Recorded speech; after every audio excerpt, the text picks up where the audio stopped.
Yeah, it is streaming live, Dr. Achita ma'am. You can start anytime.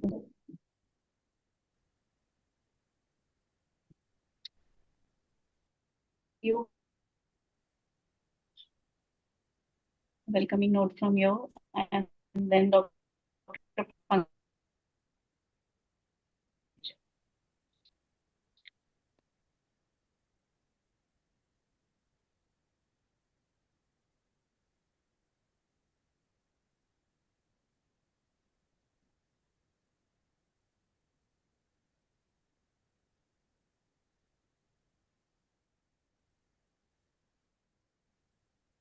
Dr. Achita ma'am, you can start.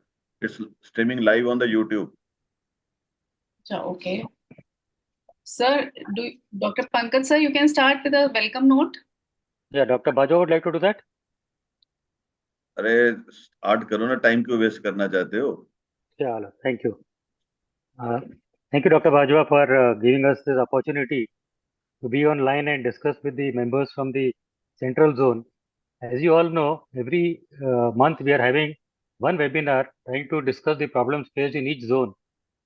During the last 7 to 8 years of my being in the private practitioners forum and interacting with all members, what I've come to know is that each city is different. Just like every operation theater as private practitioners we find different. Every city has its own different uniqueness and problems in facing the problems that a private practitioner faces. So that's why the idea of having these regional webinars came onto me. And we have already had 3 webinars. We had good attendance. I hope today, right now, we are only about 21, I feel, but I feel by and by more and more people should definitely join. And the basic idea is once we know the local problems, we can come out with some solutions. The speakers are all very renowned people taken from that particular area. Of course, the concept is it is still a national webinar. It is not a regional webinar. As some people had asked me, why are you having it regional? Well, the speakers are only regional, but the telecast is national, and all members from all over the country are supposed to participate in the discussion and have some good take-home messages. If you go through the previous webinars that we have had, what we have tried to do is we have tried to give take-home messages so that everyone who joins can give his own inputs and also learn from all the faculty members who are there. Like, I mean, today is like, I mean, I would really like to say that Dr. Ashita Rathod madam has been working so hard for the last few years and trying to do a wonderful job in Bhopal. Whenever we have this, I feel this is the second or third time I'm interacting with her on a webinar, and her efforts are really there to be seen. Dr. Apurva Agrawal was leading the fight for remuneration in Kanpur, and all of us at the national level know what a wonderful job he has done. So he'll be discussing on it. All the other speakers are all very prominent people, and I'm sure we'll have a great discussion. I'll hand over to the moderators, Dr. Ashita Rathod, who is, as I said, doing a wonderful job as the PPF coordinator of her zone, and Dr. Vikas Gupta, who is a leading cardiac anesthetist from Indore, has always been at discussing with me a lot of issues that private practitioners face all over the country, and he has a few plans up his mind. If we get time, I'm sure he will be discussing something about it also. Over to you, Dr. Vikas and Dr. Ashita. Thank you, sir. Good evening to all our national office bearers and fellow colleagues. I am Dr. Ashita Rathore from Bhopal. I am presently ISA President, Bhopal, and my co-moderator is Dr. Vikas Gupta, cleanest from Indore, which is the cleanest city of India. He is presently ISA Secretary Indore. Today we have a Central Zone ISA PPF webinar to discuss issues and problems faced in private practice. So we have 4 speakers today, and we'll be taking questions from chat box. So request members to share their queries in the chat box. And this will be followed by panel discussion on redefining private practice for anesthesiologists. Our members will get a chance to interact with seniors so they can solve their queries. Over to you, Dr. Vikas. Good evening, national dignitaries, and thank you so much, Pankaj sir, for giving us this opportunity to moderate this session. And I must appreciate the national body and you also to taking this PPF to this level, that we are organizing a region-wise webinar for everyone. So now moving on to the webinar, now I first like to introduce our first speaker, Dr. Subodh Chaturvedi. He has practiced cardiac anesthesia for last 10 years and bariatric anesthesia for 6 years. Now he is being introduced as ex-anesthesiologist, moves into totally as a he is running a clinical Guruji platform, and now he has got 1 lakh students and 7.5 lakh subscribers on YouTube, and he is moving to the full-time trader stock in trading in stock. So hopefully we will have him and master in stocks also. Now over to you, Dr. Subodh, and he's going to speak on the role of technology. How can technology help in documentation and data management for anesthesiologists? Thank you. Audio on. Good evening, everyone. Am I audible? Am I visible? Yes. Right. Thank you, ma'am. Thank you so much, Vikas sir, for your introduction. So let's start with the story first. It's like 25 years back when, not 25, but yeah, 20 years back, we were in PG and there was a patient like 75, 80 kgs, difficult intubation, and I am trying, he's not getting intubated. I'm a first year PG, second year is not able to intubate. Then the consultant was called and he wasn't able to intubate. Ultimately, the HOD ma'am came. She finally just put a laryngoscope and put the tube, yahi nahi hota tum logon se, and she went back. Those days, intubation was an art. Artists could do good intubations, difficult intubations. People were known for their airway management skills. Now things have changed. In our hospital, PGs are intubating, first year PGs are intubating 200 kg patients. What has changed? What has changed is the advent of technology. Now they are intubating with fiber optics, they are intubating with video laryngoscopes, they are intubating with so many gadgets. Everybody in the room can see, yes, this is the vocal cord and now she is crossing the vocal cords. So that is the difference between then and now. So technology is a wave, it has come and nobody can stop it. There are two options, you can try to stop technology or you can ride that wave of technology and go somewhere. It is for us to decide if we want to ride the wave or if we want to try and stop it. Technology has changed everything from intubation. There were days when Jhunjhuni wala block was there and now everybody is doing nerve stimulators. Similar is with your USG guided blocks and USG guided central lines. The art is getting turned into technology based thing. So today's topic which I have been given is about how to introduce technology, how to use technology. I'm a technology enthusiast. So how to use technology in private practice for anesthesiologists, especially freelancing anesthesiologists. So I just have 2 or 3 points to make, which I'll make very quickly in the given 8 minutes. मुझे 5 minute हो जाए तो बता देना. Right? So the first and foremost point is that as anesthesiologists, we could never even keep track of, especially when we are freelancing, we could never even keep track of कि यार कहाँ से कितने पैसे लेने हैं. I have something due from here, I have something due from there, and even at times, even I remember I did freelancing for a while.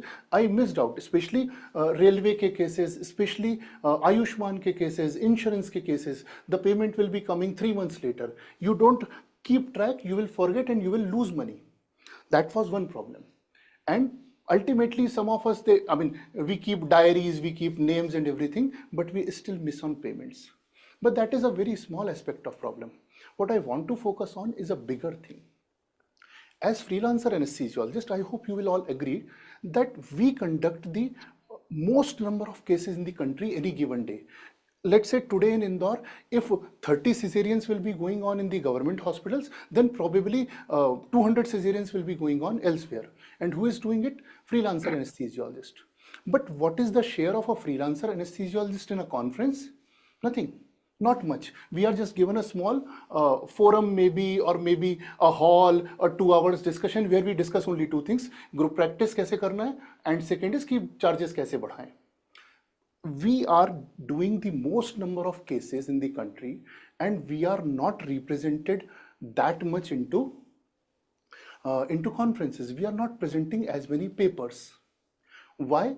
It's not because of we don't have PGs. It's because we are not maintaining data. Now, some of you will say, कि no, we do maintain data. We maintain it in form of a diary or something. We keep the track कि यहाँ lab Koli कराई थी, इसके पैसे लेने हैं. But That is not data exactly. You cannot go back and find what you want to. Some of you are more tech savvy comparatively, and they will use one of these apps ki Evernote mein ya Google Notes mein we can save things. But then what you are keeping is not a database, but data. Diary is not a database. There is a big difference between a diary and a database. As I said, I am a technology enthusiast, and I was keeping track of my data for many years when I was in cardiac. If I ask you how many cesareans did you conduct in last 3 months, you will have a borderline kind of answer, a ballpark figure, but not an exact number.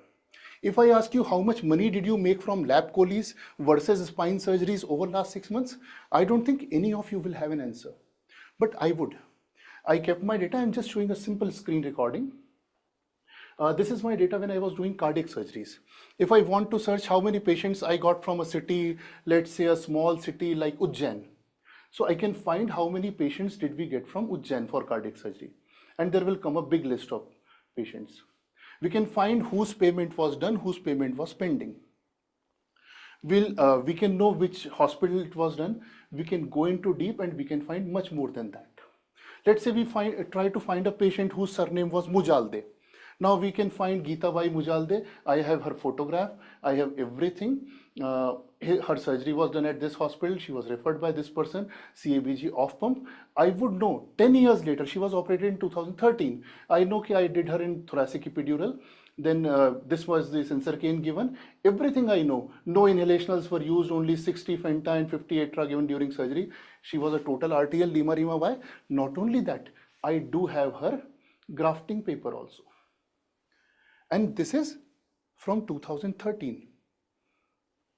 So data and database are two different things, and why we are not generating enough papers is because of lack of database. Data is something you can go back and see, but a database is something which tells you things, which you can analyze. You can have insights कि भाई एक spine कराने से अच्छा है 3 cesarean करा लिए जाएं. Yeah, it's better than going to a faraway hospital rather than doing small cases in a nearby hospital. So data is the new oil, as they say, and we have to utilize that data. What can we do? I will directly come to my take-home points. What we can do is we can start by using some small applications. One thing Dr. Bhaskar sir gave me yesterday, he is using this particular app. You can use similar apps. This is called as day-to-day expenses. And this app keeps track of your daily transactions. What did you pay at the petrol pump and what did you earn from a particular surgery. I'll quickly go through 2 of the screenshots sir sent me. Thank you sir so much for this app. So you can see what cases you made, how much and everything. So this is day-to-day expenses. It is available for free on Google Play. At least if nothing, you can install this app and start entering your cases here. So you will know. Sir told me yesterday, I can quickly find how many lap colis I did and how much I earned from that. So that is one thing we can do.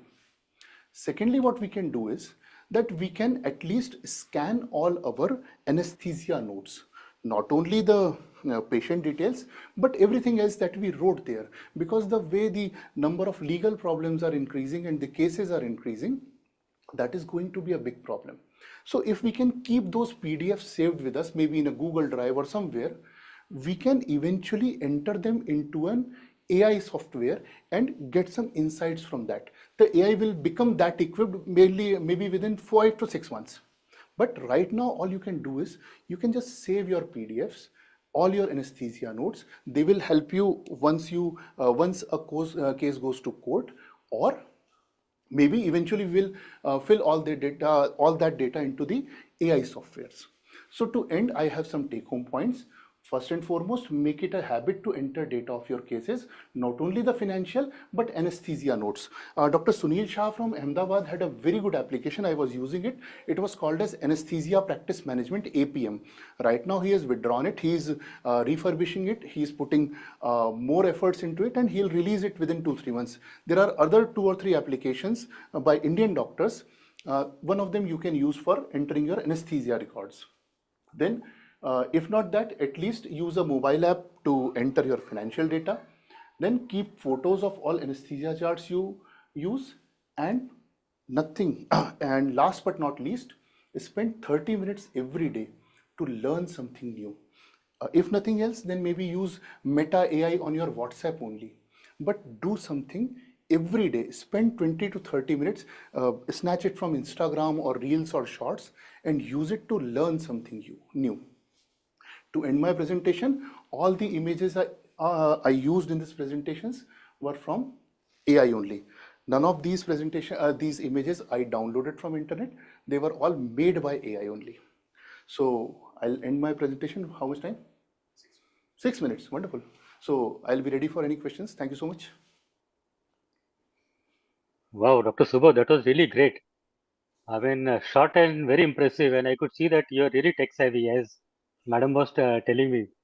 Thank you so I much, wish sir. you could go on and on and on. That's what I Well, thought I was after given listening to 8 minutes, you. so I tried to finish it well within time. Probably one of the speakers is stuck up in an emergency. If you want to give some more take-home messages, I feel there should be no problem. So messages though are I'm already there. But if there is a question or something, then I would be happy to answer. Great. All I would like Over, to say is use technology more and more in your daily life, because it is going to be there. It is going to stay. If we try to fight it, then it will be more like wo Naya Daur movie. nice one. That was very good.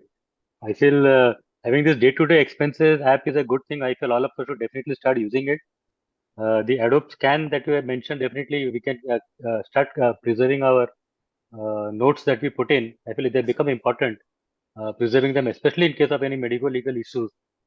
And I Right. feel Dr. Sunil Shah, I feel had discussed this app with me, but I've never really seen it. But I feel Hmm. there are some doctors all over the country working on such apps. Yes, So I sir. feel what we can do is, if we come across such apps, please share it on the PPF groups that we have. So, Right, all sir. can benefit from it. Right, Thank sir. you, thank you, thank you, sir. If Over there to is Dr. no app, then Ashita. maybe I can make one because I see a market for it. Yeah, I feel there's a huge market for it from what I understand. Yes, sir. Definitely it can be used. Right. Thank you, thank you, thank you, Dr. Thank Subodh. you, It was sir. Thank you wonderful. so much. Right. May I ask one thing? Yes, sir. How you save and keep the data safety is very big issue nowadays. So how many places you keep your data at one place or multiple places? Uh, sir, I keep redundancy. I use multiple cloud softwares. At least Google Drive, OneDrive, I use. I mean, I have paid version of Google Drive and I have paid version of OneDrive. So I keep my data at least at 2 places. Okay, thank you. Right, sir. Thank you, Dr. Subodh, for such a nice presentation. And I think it will make all of us aware about data management. And that is what Indian doctors are lagging behind. They're Yes, not sir. able to make new guidelines just because of this data management. Yes, sir. So I hope now that I will change. Thank you. Thank you so much, sir. So moving onward, I would like to invite our next speaker, Dr. Apoor Agarwal. He is Professor Anesthesiology, GSVM Medical College, Kanpur, and he has been President ISA State UP, and has received IS Appreciation Award 2022. And I'm very happy he has mentioned his special interest in PPF and regional anesthesia and pediatric anesthesia. So now over to Dr. Apoor. And Thank you so the much. topic given to him is the most difficult part in a private practitioner forum, how to implement a minimal charges or set a minimal charges for a city. That is the most difficult part for any ISA society. The people who are bearing posts, they can understand how difficult it is. So over to you, Dr. Apoor. Thank you. Yeah, thanks a lot for Dr. Bajwa sir, and thanks a lot Dr. Pankaj Gupta sir for giving me this opportunity to present this very important topic on how to implement the minimum anesthesia charges for your city branch. But Madam Ashita, can you share my screen? Can you share the presentation? Dr. Subodh, can you please?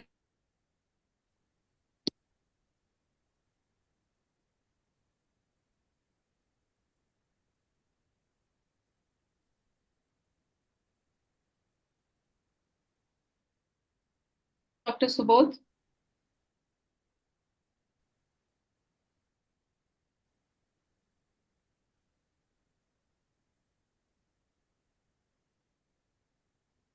Apurva, go ahead. If you have it with you. Yeah, Or are I you on do have, mobile? but it's not there. It's not coming on my screen. That's why I am asking to. Okay. Alright, sir, I don't, anyone can help with this? It's showing on the screen. Your laptop window is Yeah, my showing. laptop is there, but it's not Yes. there on the. It's there The on the desktop. laptop, Dr. Apurva, Yeah. just stop sharing, then share again. Okay. So it's not there actually Okay, on my. I'm putting it, you just do one thing, share again. Okay.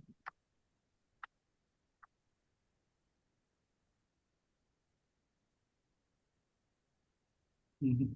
It's not there.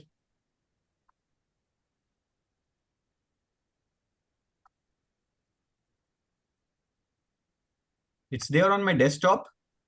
That's why I shared it actually with you. You are getting the green, this icon, na share. Yeah, I'm getting Sorry, that. sir. I'll share it on screen and you just keep seeing me to increase to forward the slides. Just wait a minute. Yeah, please.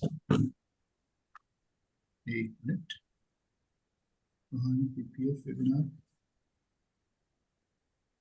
Apurva sir का lecture.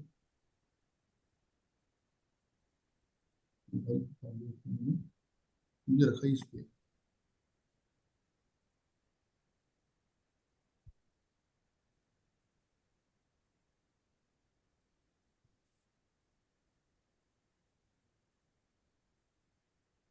Dr. Pankaj, from next time, collect the presentations of everyone on your laptop or desktop. Yeah, it was done That- actually, but I feel No, that's the way to go and should have an alternative pathway to go further, no? Sir, we have already sent it. sir, Okay. it's, uh-huh.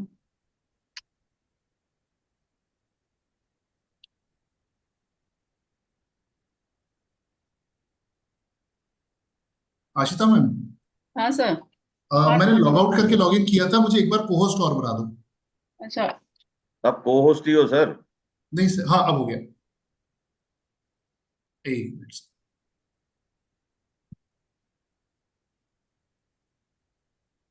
Right, sir. Right. So thank you, Subodh sir, for helping me out on this.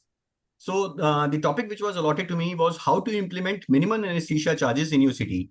I am Dr. Apurva Agarwal, the president of ISA UP State, and I have been given this opportunity of being the chairman of Remuneration Committee of PPF ISA national body. Thank you, sir, for this. Next slide, please. So way back in 2015, we at Kanpur, we were working at very minimal charges. I will be very sorry to define what charges we were getting, but it were very less. So we decided, the anesthesiologist of Kanpur City branch, we decided to come together and make up one uniform fee structure, which was respectable by all the anesthesiologists. So we decided and we put forward one such sort of notice to all the nursing homes, to all the surgical associations, be it ENT, orthopedic, gynae, or any association of surgical branches. And sooner or later, with our unity, it was very well accepted. Now, following 2015, we again, after 4 years, that is in 2019, we wanted to increase our fee structure owing to the inflation of our day-to-day expenses and everything. But what we found that very soon COVID came into picture and we had to withdraw that our increased fee structure. Because if we had, continued with that fee structure, or we would have strongly demanded for it, then maybe a wrong word which would have been gone in the society that this is the COVID time and the anesthesiologist of Kanpur City branch, they are trying to increase the fee structure. Next slide, please. So in 2023, we can see that 1st June 2023, we again increased the fee structure, and this was around double what was there in 2015. Many of the anesthesiologists at that time, our own members, they said to us that, sir, this is not possible. We cannot get so much charges. We said to them that believe in yourself. We believe that whatever work you are doing is the best work which could have been done. So have belief and you will definitely get that fee structure which our society has desired for us. And today, I'm happy to say that this is now 1 year has completed, and everybody in Kanpur city branch and nearby districts also, they are following this fee structure, and everybody is getting that fee structure. So we are happy to announce that. Next, sir. Following the suit of this Kanpur, what we found that the president of Nursing Home Association, he found out, he devised a letter and it sent to all the nursing homes and all doctors, surgical associations, and said that we need to boycott these anesthesiologists who are demanding for increased fees. And he also said that this is a form of dadagiri which cannot be tolerated. We strongly oppose this, the president of Nursing Home Association, and we went to him, we had a word with him, and later on he felt sorry for that. And today, this same president with the same nursing home, he is giving that increased fee structure. Next, sir. So I, along with my whole body, including Dr. Pankaj Gupta, sir, we have decided, we have in fact made a guidelines that we can increase our fee structure in 3 forms. First is the hourly based charges, second is the surgery specific charges, and third is the RBG system. So these are the guidelines which we have put across to the national body for their approval. It will soon be approved by the national body, I hope so, sir, and it will be floated in our website also, the ISA national website. So moving on to the next slide, please. So what is these hourly based charges and what is this surgery specific charges? So this is the outline of the Nasik city branch anesthesia charges, where they have, you see, fixed the surgery the charges according to the surgical specialty, like the general surgery or the ENT or the obs gynae or the cosmetic surgeries or the onco surgeries. So any of the city branch can follow this slide also. That is, they can fix their charges according to the type of surgery. They know what their city branches, the charges are like, and they want to increase, they can increase it on a regular basis. Next slide, please.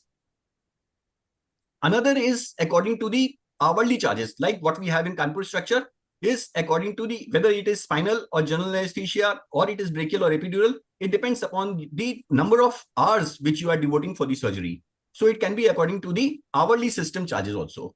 Now, next slide, please. And third is the RVG, that is relative value guide, in which you have a complexity of structure in which a base unit is fixed for a type of surgery. Like for a hernia surgery, it is 4 units, but there is add-on for the time. Like for hernia surgery, if it is for 1 hour, you get 4 units.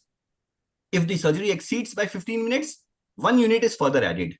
Also, if there are some add-on modifications on this, if it is a ASA 3 surgery patient, or if it is a ASA category 4 patient, so that means 1 or 2 units more will be added. Simultaneously, it also has some modifications for the seniority. If the anesthesiologist is very senior person, he can add on to 1 or 2 units more onto that. Simultaneously, there are some multipliers according to, like, if it is a emergency case, if it is a case which is to be done in the night, like it is an emergency case at 12 in the night. So that means he can add on to that unit system. Now, 1 unit, it can be defined according to the type of city. So it can be different for Kanpur, it can be different for Delhi, and it can be different for Mumbai. So like Kanpur, if it is a B-grade city, the unit system can be 300 rupees per unit. Or if it is Mumbai, it can be 1,000 rupees per unit. So according to the number of units inculcated in that case, the charges can be taken from the hospital or from the surgeon itself. So this can be maintained very well in an app, which Dr. Pranav Gupta from Meerut, he has very well documented this. He has floated this app of RVG system. And this app, by you can just fill in the name, you can fill in the duration of the surgery, you can fill in the type of the surgery, you can fill any ASA modifications which were there, any multipliers like a senior surgeon, senior anesthesiologist, he can fill in those units. At the end of the case, you know what the units were, and simultaneously the charges can be automatically taken out from the app, and that same slip, the receipt also, can be put forward across to the hospital, and this can be very well tied up in the file. Next slide, please. So now how to implement? So all this the first and foremost is talking amongst our anesthesiologists. Have a group meeting with all the anesthesiologists of the city. Whenever you plan to, increase the charges, maybe it can be a yearly base, or it can be maybe after 2 years or 3 years. Whenever you want to increase your charges, first and foremost is to call all the anesthesiologists of your city branch to a place, have a meeting with them, have a cup of coffee with them, and discuss what are the charges which we need to float across. Now, once there is a unison amongst your colleagues, you need to inform, you need to put in writing and inform it to the IMA. From the IMA, this will go to all the hospitals and all the doctors which are associated with the IMA, that from such and such date, the anesthesiologist of this particular city branch, they are increasing their fee structure from this to this now. Simultaneously, the same fee structure, the letter which you have made, should go to all the nursing home associations and the affiliated nursing homes and hospitals of the city branch. Simultaneously, the president and society of the city branch must have a one-to-one meeting with the president and secretary of the general surgery, orthopedics, all the surgical branches, gynae, ENT, uro, neuro, onco, all their president and secretary, and have a word-to-word communication with them, one-to-one communication with them, and telling that sirs, from such and such date, we are going to increase our charges. Please be with us. We do not need to, call all the surgical specialties at one place and talk to them. If we do so, there will be a quarrel amongst you.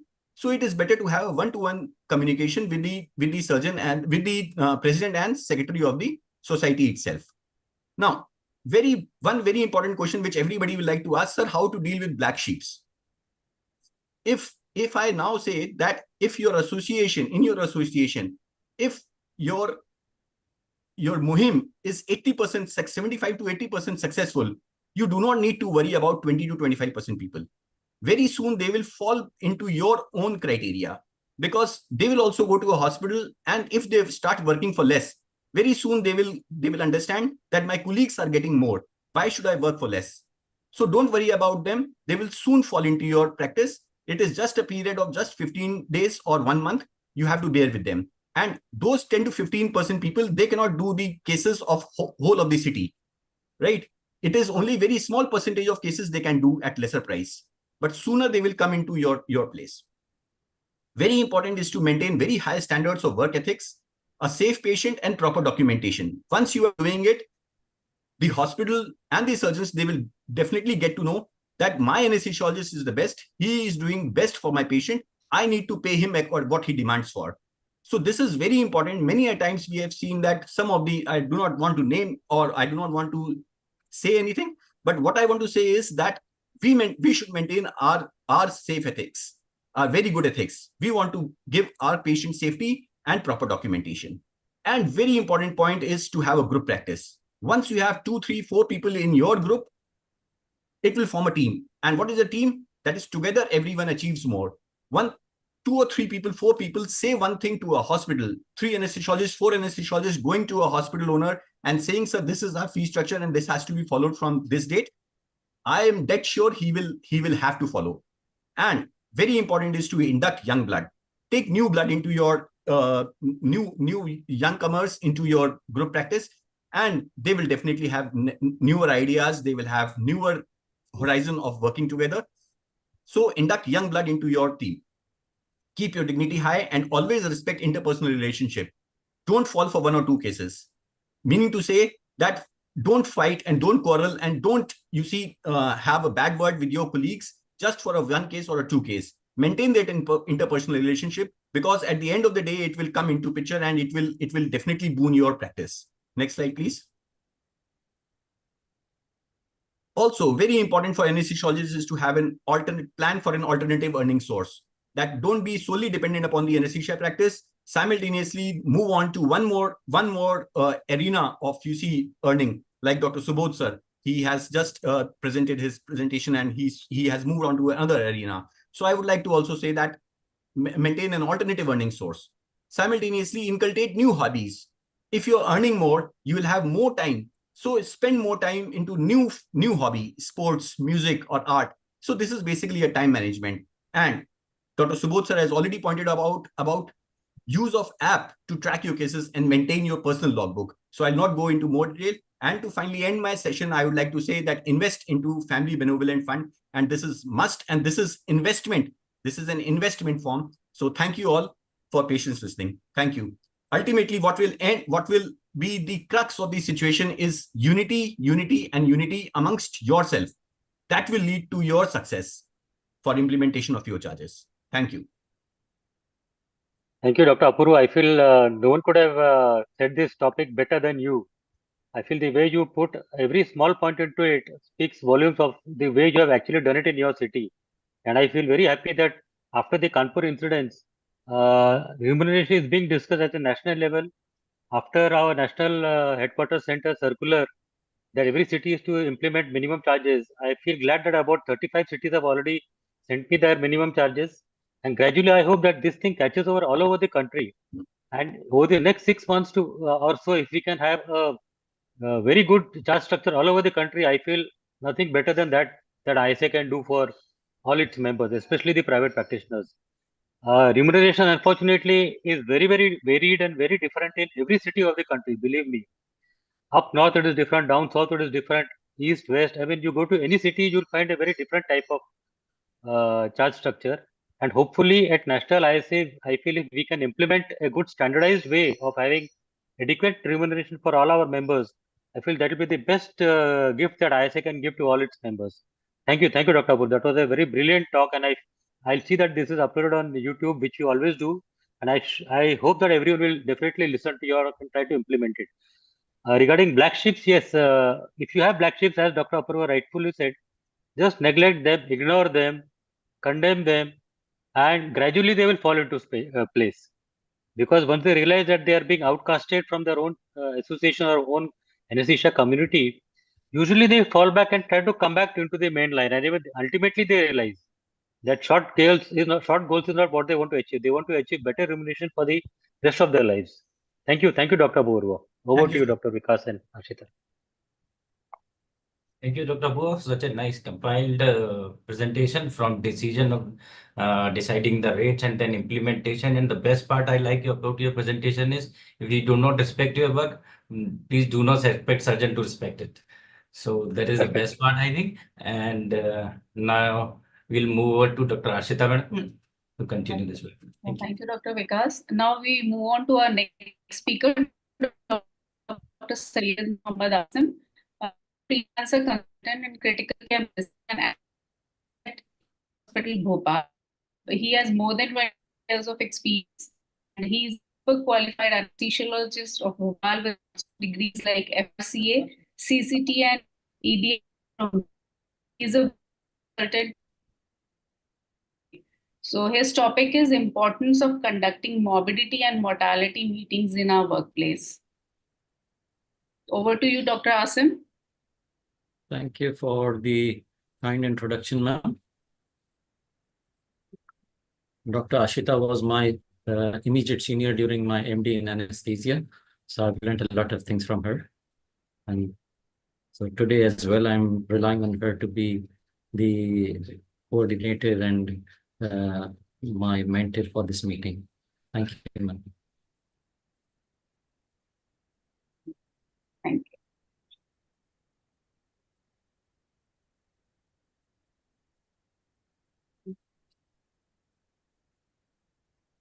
You can slide share, sir.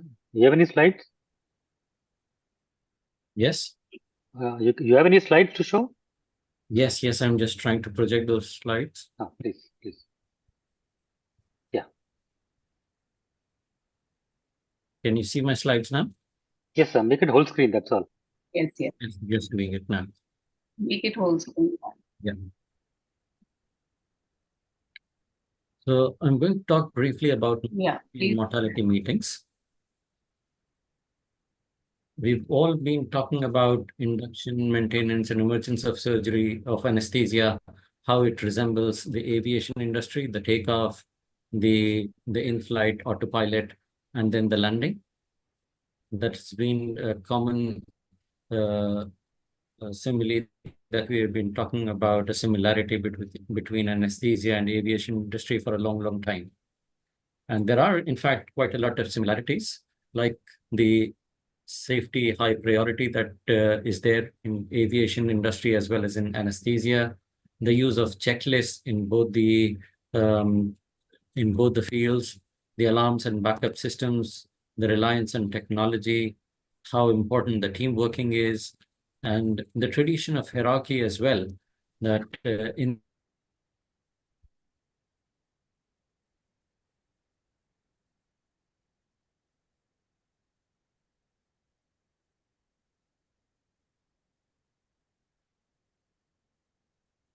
pilot, the main pilot is the boss, and here members of the team which are helping around. But despite all the accidents and deaths still happen in aviation as well as in anesthesia. What are the dissimilarities? One of the main dissimilarities is that the pilot himself is on the flight as well. His life is on the line too. While anesthesiologists are in person, their life personally is never or almost never at stake. In aviation, the large number of fatalities in each accident leads to huge public outcry and swift action from governments and organizations. Whereas if there is a death or a major incident during anesthesia, there usually is no large number of deaths, but a single patient death or a single patient morbidity. And there is little publicity about it and little action taken, maybe action taken at a local level, but it rarely ever have repercussions on a more bigger base, meaning like a country or around the world on a global basis. The robust, well-embedded safety culture is there now in aviation industry. We started in about 1970s, and there has been vast improvements in the safety culture which is there in the aviation industry, but unfortunately it's still lacking behind quite significantly in anesthetic practice. And most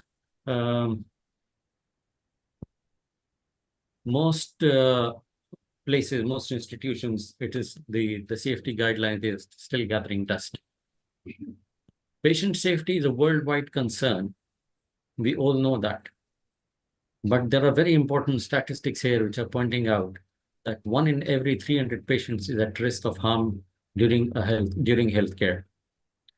Between 2005 and 2007, there were more than 9 lakh patient safety incidents, resulting in more than 97,000 deaths in USA alone.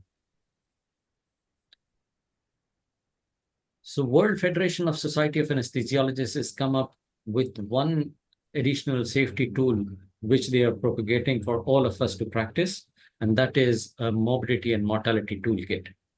This is a WFSA initiative. What you can see here on the screen is a morbidity mortality toolkit for low and medium income countries, which was released on January 23. I would recommend all of you to go through this document and try and see if you can implement these morbidity mortality meetings in your workplace as well. So I'm just going to talk a little bit about how we can bring about morbidity mortality meetings in our workplace. These are also known as clinical review meetings. These are regular conferences by medical staff to discuss issues that occur during the care and resulted in a complication or a death. The most important thing, one of the most important things in M&M is to have a no blame culture. That we are sitting together to identify what the problem is and how to solve the problem, rather than to identify who created the problem and to make him a culprit. The purpose of M&Ms is to try and improve patient care, improve safety, and improve quality. To learn from mistakes and mishaps in a professional environment and prevent their repetition. And to provide an environment to improve the clinical decision making. The purpose is also to identify accountability and measures required to improve the standard of care. And from the whole meeting, we bring out simple takeaway points for professional learning. One of the also main goals of these meetings is to identify the reasons the root cause of the mishaps, why this problem happened, not just the superficial problem, the superficial reason that we see, but the deeper reason behind it. Why these things misfired and it resulted in this sort of a mishap. So identify the root cause, then identify the solutions and implement those changes.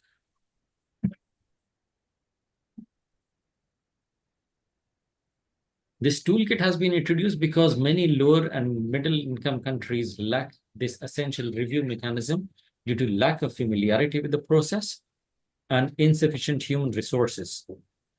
So in many institutions, there might be just one anesthesiologist taking care of all the surgical needs of that institution, or maybe just two. And there might be a lot of workload on these two people or one person, and therefore they will be feeling overwhelmed, therefore not able to conduct such meetings. But it is important that we make note of important events, important mishaps, and maybe once in a month, maybe once in 2 months, maybe once in 3 months, bring together and do a morbidity mortality meeting, which will identify some learning points, not just for us, but also for the institution, also for the surgeons, also for the other staff which is involved in the patient care. This toolkit equips staff with techniques, designs, and technical and implementation resources to help hospitals implement the M&M meetings. They are developed after extensive need analysis survey conducted in 5 countries. So what does it involve? It involves multidisciplinary teams coming together. So ideally what should happen is that the physicians, the surgeons, the nurses, the other staff members who are involved in the care of the patient, they should all come together so that we can understand the point of view of each other. We can understand the priorities, the importance of things that each of us are doing, and understand where the problem might be. How can we rectify the current situation? How can we improve the processes? Then we sit together and review and discuss the patient cases that result in adverse outcomes or unexpected events. Learn, share, and experiences and collaborate with each other to discuss the solutions to the current problems. So basically identify the root cause, search for a solution, implement the solutions. So here is an example. A patient developed a mild anaphylactic reaction after taking a first-generation cephalosporin. 2 years later, he is coming for an elective surgery. Anesthesiologist has been up all night working. She's under time pressure to start the first case for the morning list as well. And the day anesthetist is running a few minutes late. Now, is that a familiar situation where the surgeon is angry and pacing because the anesthesiologist is late? Here we have an anesthesiologist, but a tired one. And the one who is going to start the case is a bit late. The night anesthetist does a pre-anesthetic assessment, obtains the accurate allergic history, and is about to write on the anesthetic chart as well when the flustered day anesthetist arrives, and there is a rushed handover as the surgeon stands over both of them. The night anesthetist starts the case, and because he is not aware of the allergy, happens to give the same sort of cephalosporin where the patient had an allergic reaction 2 years ago. So now you can imagine, I'm not going to the details of the whole M&M, but you can see where the problem lies. It's not just the fault of the second anesthetist, the daytime anesthetist, that he gave a medicine to a patient who was allergic to it. There is a whole lot going behind the scenes, not just at the forefront. Okay. So in a morbidity mortality meeting, we need to find out what happened, identify and define the problem and its severity, gather the information as soon as possible after the event. Because later on, if we delay it, we might forget the details. We might forget the important tips which might give us the clue as to where the problem lies. So gather as much information as possible, make notes, interview important people which are involved in that patient care and take notes from them as well. Okay. Gather the information, document interviews and the relevant current policies and protocols, identify timeline of the events. Why did this happen? Now sit down and analyze what was the cause. Identify the root causes. What can be done to prevent it from happening again? We need to try and resolve how it can be, these matters can be dealt with. A person who has been working all night, a person who is tired, not in a situation to deal with a case, should be able to stand up and say, I am tired, I'm not able to do a case like this. Why can't we wait for a little while for the anesthetist to come? Because surgeons also turn up late sometimes. If there is a real need, why can't the anesthetist be late as well? I'm not advocating that we should be late, but if there is an important emergency, then which is making a person come late, for example, then we need to be understanding of that as well. So how can we resolve the situations? And how can we find out other means of like circumventing the problem? Like, for example, getting the training the nursing staff or the junior medical staff in the hospital to do a pre-anesthetic assessment and getting it reviewed again by the anesthetist. So that way there'll be two people going through the records and coming up with vital information and documenting it in place. The other thing is the WHO checklist. When a person is coming for flustered, rushing, the surgeon is angry, do we still have time to go through the WHO checklist properly? Or we are using the same time to load anesthetic drugs, to check the anesthetic machine? We should have proper time allocated for all these things, even if there is a rush. Okay, so we should not let people dictate terms and circumvent important important major steps which increase the safety of the patient. So steps on how to proceed with M&Ms. Get familiar with the toolkit. It's not a very big document. Just go through the document. It's nice. It will help us learn how to do M&Ms in our small hospitals as well. Establish a process. Select some suitable cases. Present them and start. Even if it is small start, even if it is few people coming together for the first M&M, make a start, and then you'll really understand how important it is and how important problems are flagged up and the solutions are brought forward. And Sir, last 1 minute, sir. Last 1 minute, please wind up. This is the last slide as well. So develop action plans, follow-up and evaluations. Thank you so much. Thank you, sir. Thank you, sir. You dealt on a very important topic. Only unfortunately, we have 2 more speakers after you, sir. So I feel it's very important that each one of us in their city practice tries to discuss their complications and morbidities that they have. And here in Nasik, we do have it once a year. We have case presentations where we discuss our complications. As private practitioners, that's what we can do it. The institutes, definitely, I feel even mortality is being discussed on a very large scale, as you rightly mentioned about anaphylaxis. Thank you, sir. Thanks for a wonderful presentation. Over to you, Dr. Ashita.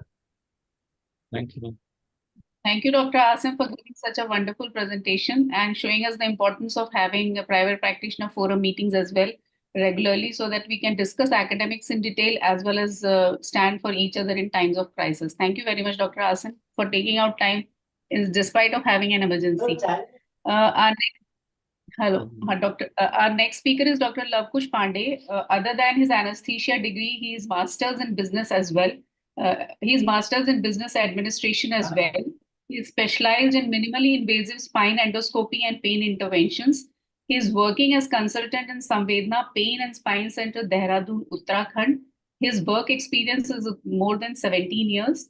His topic for today is how to convert your investment into wealth. Over to you, Dr. Lavkush Pandey, sir. Okay, ma'am. Thank you, ma'am. I'm audible? Yeah. I have to share the screen from my... Okay, just wait.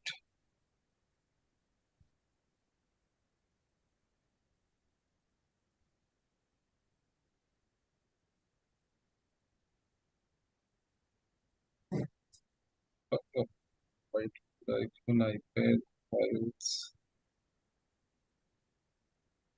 And do you have that slide which I posted in the group?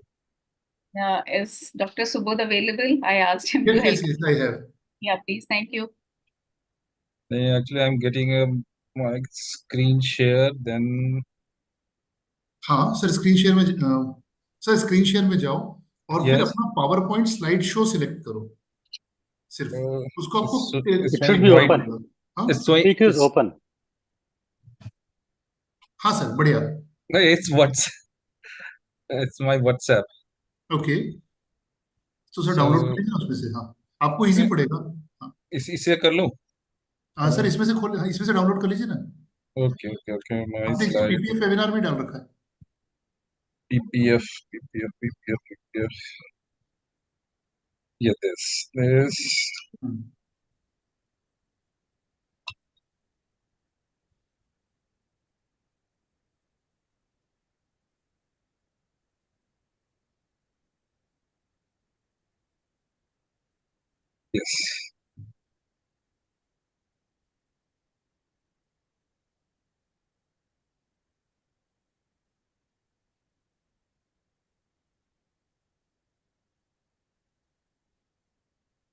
It's okay. Sir एक minute अभी आया नहीं है वो इसको minimise कर लीजिए WhatsApp को मिनिमाइज करो सर WhatsApp सर आपने क्या files. किया है आपने केवल वो क्रोम के उसको शेयर किया है एक बार शेयरिंग ऑफ करके दोबारा शेयर करने जाओ और अब की बार पावर पॉइंट को शेयर करो और उसके भी पहले पावर पॉइंट को पहले स्लाइड शो ऑन कर लो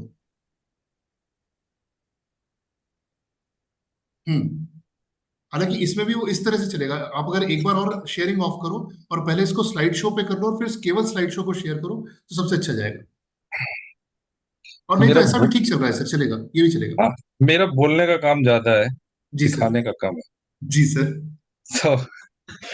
So everyone is getting my voice. Yeah. Yeah, I'm Dr. Lavkush, and I'm a anesthetist and trained into interventional pain and working on interventional pain management for last 15 years. So my talk is on investment, or I'm not the kind of guy who was involved in so much investment. For last 2 years, I'm in it. And earlier, my thought process was like the old saying, na, यावत जीवेत सुखम जीवेत ऋणम कृत्वा घृतम पीवेत. मतलब जब तक जियो चाहे उधार लेके घी पीना पड़े लेकिन मस्त रहो.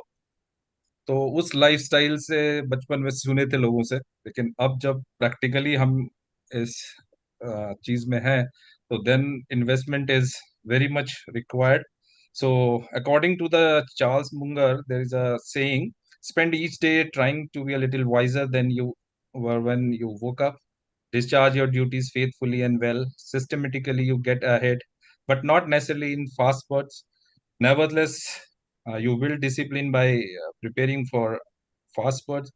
Slag it out 1 inch at a time, day by day. At the end of the day, you will live long enough. Most people get what they deserve. You make money only by waiting. So now I will come on to the investment. My talk is just I prepared keeping in mind for the beginners. So the investment is a asset or the item required to generate income or gain appreciations, and appreciation is increase in the value of asset over a time. It requires the outlay of resource today like time, effort, money for greater payoff in futures to generate a profit. An investment involves using a capital in present to increase in assets value over time. An investment can diversify to reduce the risk, though this may reduce the amount of earning potential too. So what is wealth? Wealth, generally the measure of values of all the sets of worth owned by a person, community, a company, a country. Wealth is determined by the taking the total market value, all the all the physical and intangible assets owned, that subtracting all debts, and essentially wealth is the accumulation of scarce resources. So wealth is an accumulation of value economic resources, and that can be measured in terms of either real goods or money value. Net worth is most common measure of the wealth, determined by taking the total market value of physical assets. Unlike income, this is a flow variable. Wealth measures the amount of valuable economic goods that have been accumulated at a given point of time. So converting investment into the wealth typically involves a combination of smart investment strategies and most of the important thing is the patience and consistent efforts. So before investing anything to make it into wealth, you have to start earning money. So earning money, the first thing you need to do in start making money, this is the step. Might seems obvious, but it is essential. There are two basic ways of making money in though, and the earned income comes from what you do for living, while passive incomes comes from the investment. And you probably won't have the passive income until you have earned enough money to begin investing.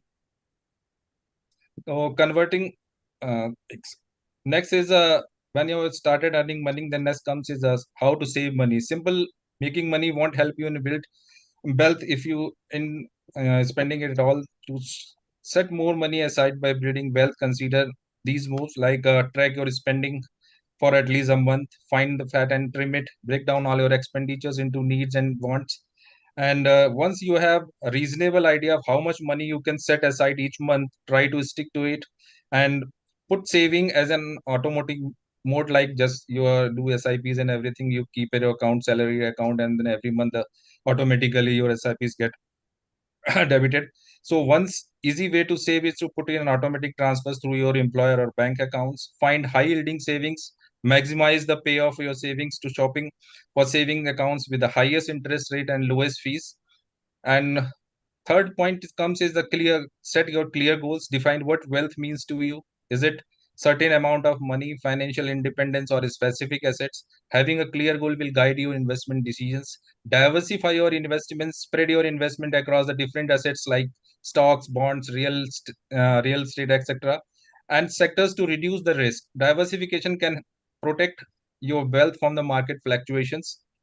And you have to be disciplined. Avoid emotional decisions driven by the market volatility or short-term fluctuation. Stick to your long-term investment plans unless there is a fundamental change in your goals or financial situations. Reinvest and compound. Reinvesting dividends or interest can accelerate the best wealth accumulation, though the power of compounding. This means that your money earns returns on the returns already generated. Plan for taxes and inflations. Factor in taxes and inflation when planning your investment. Make sure your returns outpace inflation to maintain your purchasing power over time. Be patient and persistent. Build wealth through the investment in the gradual process that required patience and persistence. Stay committed to your financial goals and adjust your strategies as needed. And seek your professional advice. Consider consulting with a financial advisor or investment manager, especially if you are not confident in your investment knowledge, or if your portfolio is complex. And manage your risk. While higher returns often comes with a higher risk, it is a crucial to balance risk and reward based on your financial situations and goals. Avoid putting all your eggs in one basket, like, and control your expenses. Minimize investments costs such as fees and taxes, as these can eat you up your returns over time. Choose low cost investment options whenever possible.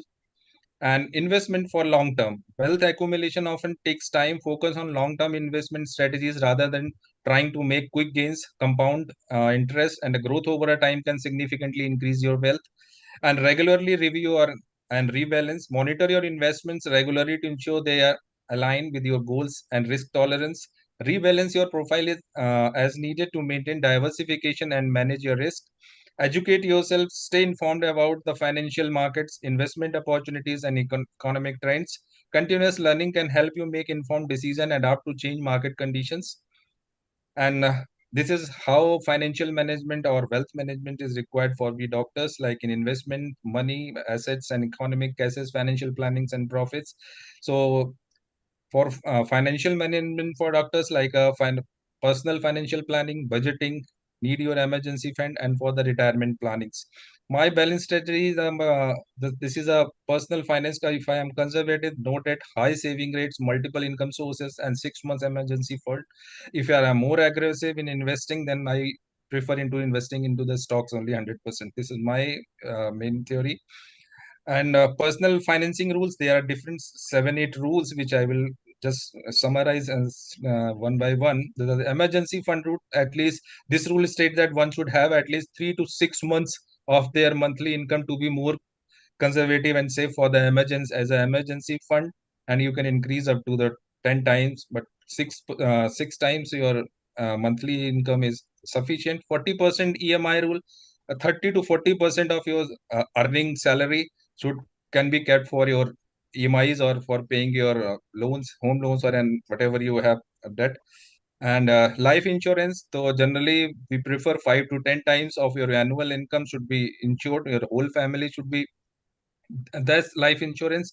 A purpose to have a safety net for the family to fall if someone happens, earning member of the family. If it would be advisable not to take insurance from the different ULIPs, and I don't prefer term insurance versus life insurance. Life insurance and term insurance, you won't get any return at the end of maturity of the, but in life insurance you get some return at the end of. And health insurance you must have at 3 times of your annual income. All family members should be equal, have equal coverage in health insurance.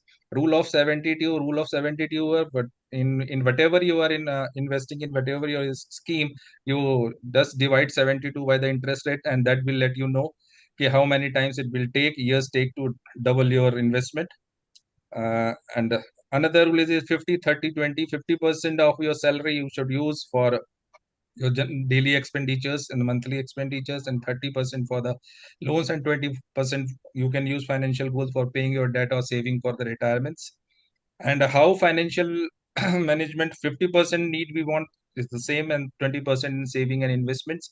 100 minus your age rule. This rule shows how much money you use invest in equity and how much in your fixed income. So minus your age from the 100. If you are having a 30 of your age, then 70% you should invest in equities and 30% in fixed incomes. Rule of 70 is just an inflation adjustment. Suppose inflation rate is 5%, divide 70 by the 5%. It will take for 5%, it will take 14 years to reduce your value of your money by the half. It will take 14 years, your value of the money will be get half. So is the rule of 70. Where to invest, different strategies, different people have different formulas. So generally we should invest around 10% in our saving accounts or liquid funds, fixed deposits, 10% in gold and debt funds, and real is 20% in real estate or investments, and 60% in equities and businesses. So why equities? Because equities, yeah, they are beat the inflations. Return on is advantage. There's an important advantage of compounding. Financial independence.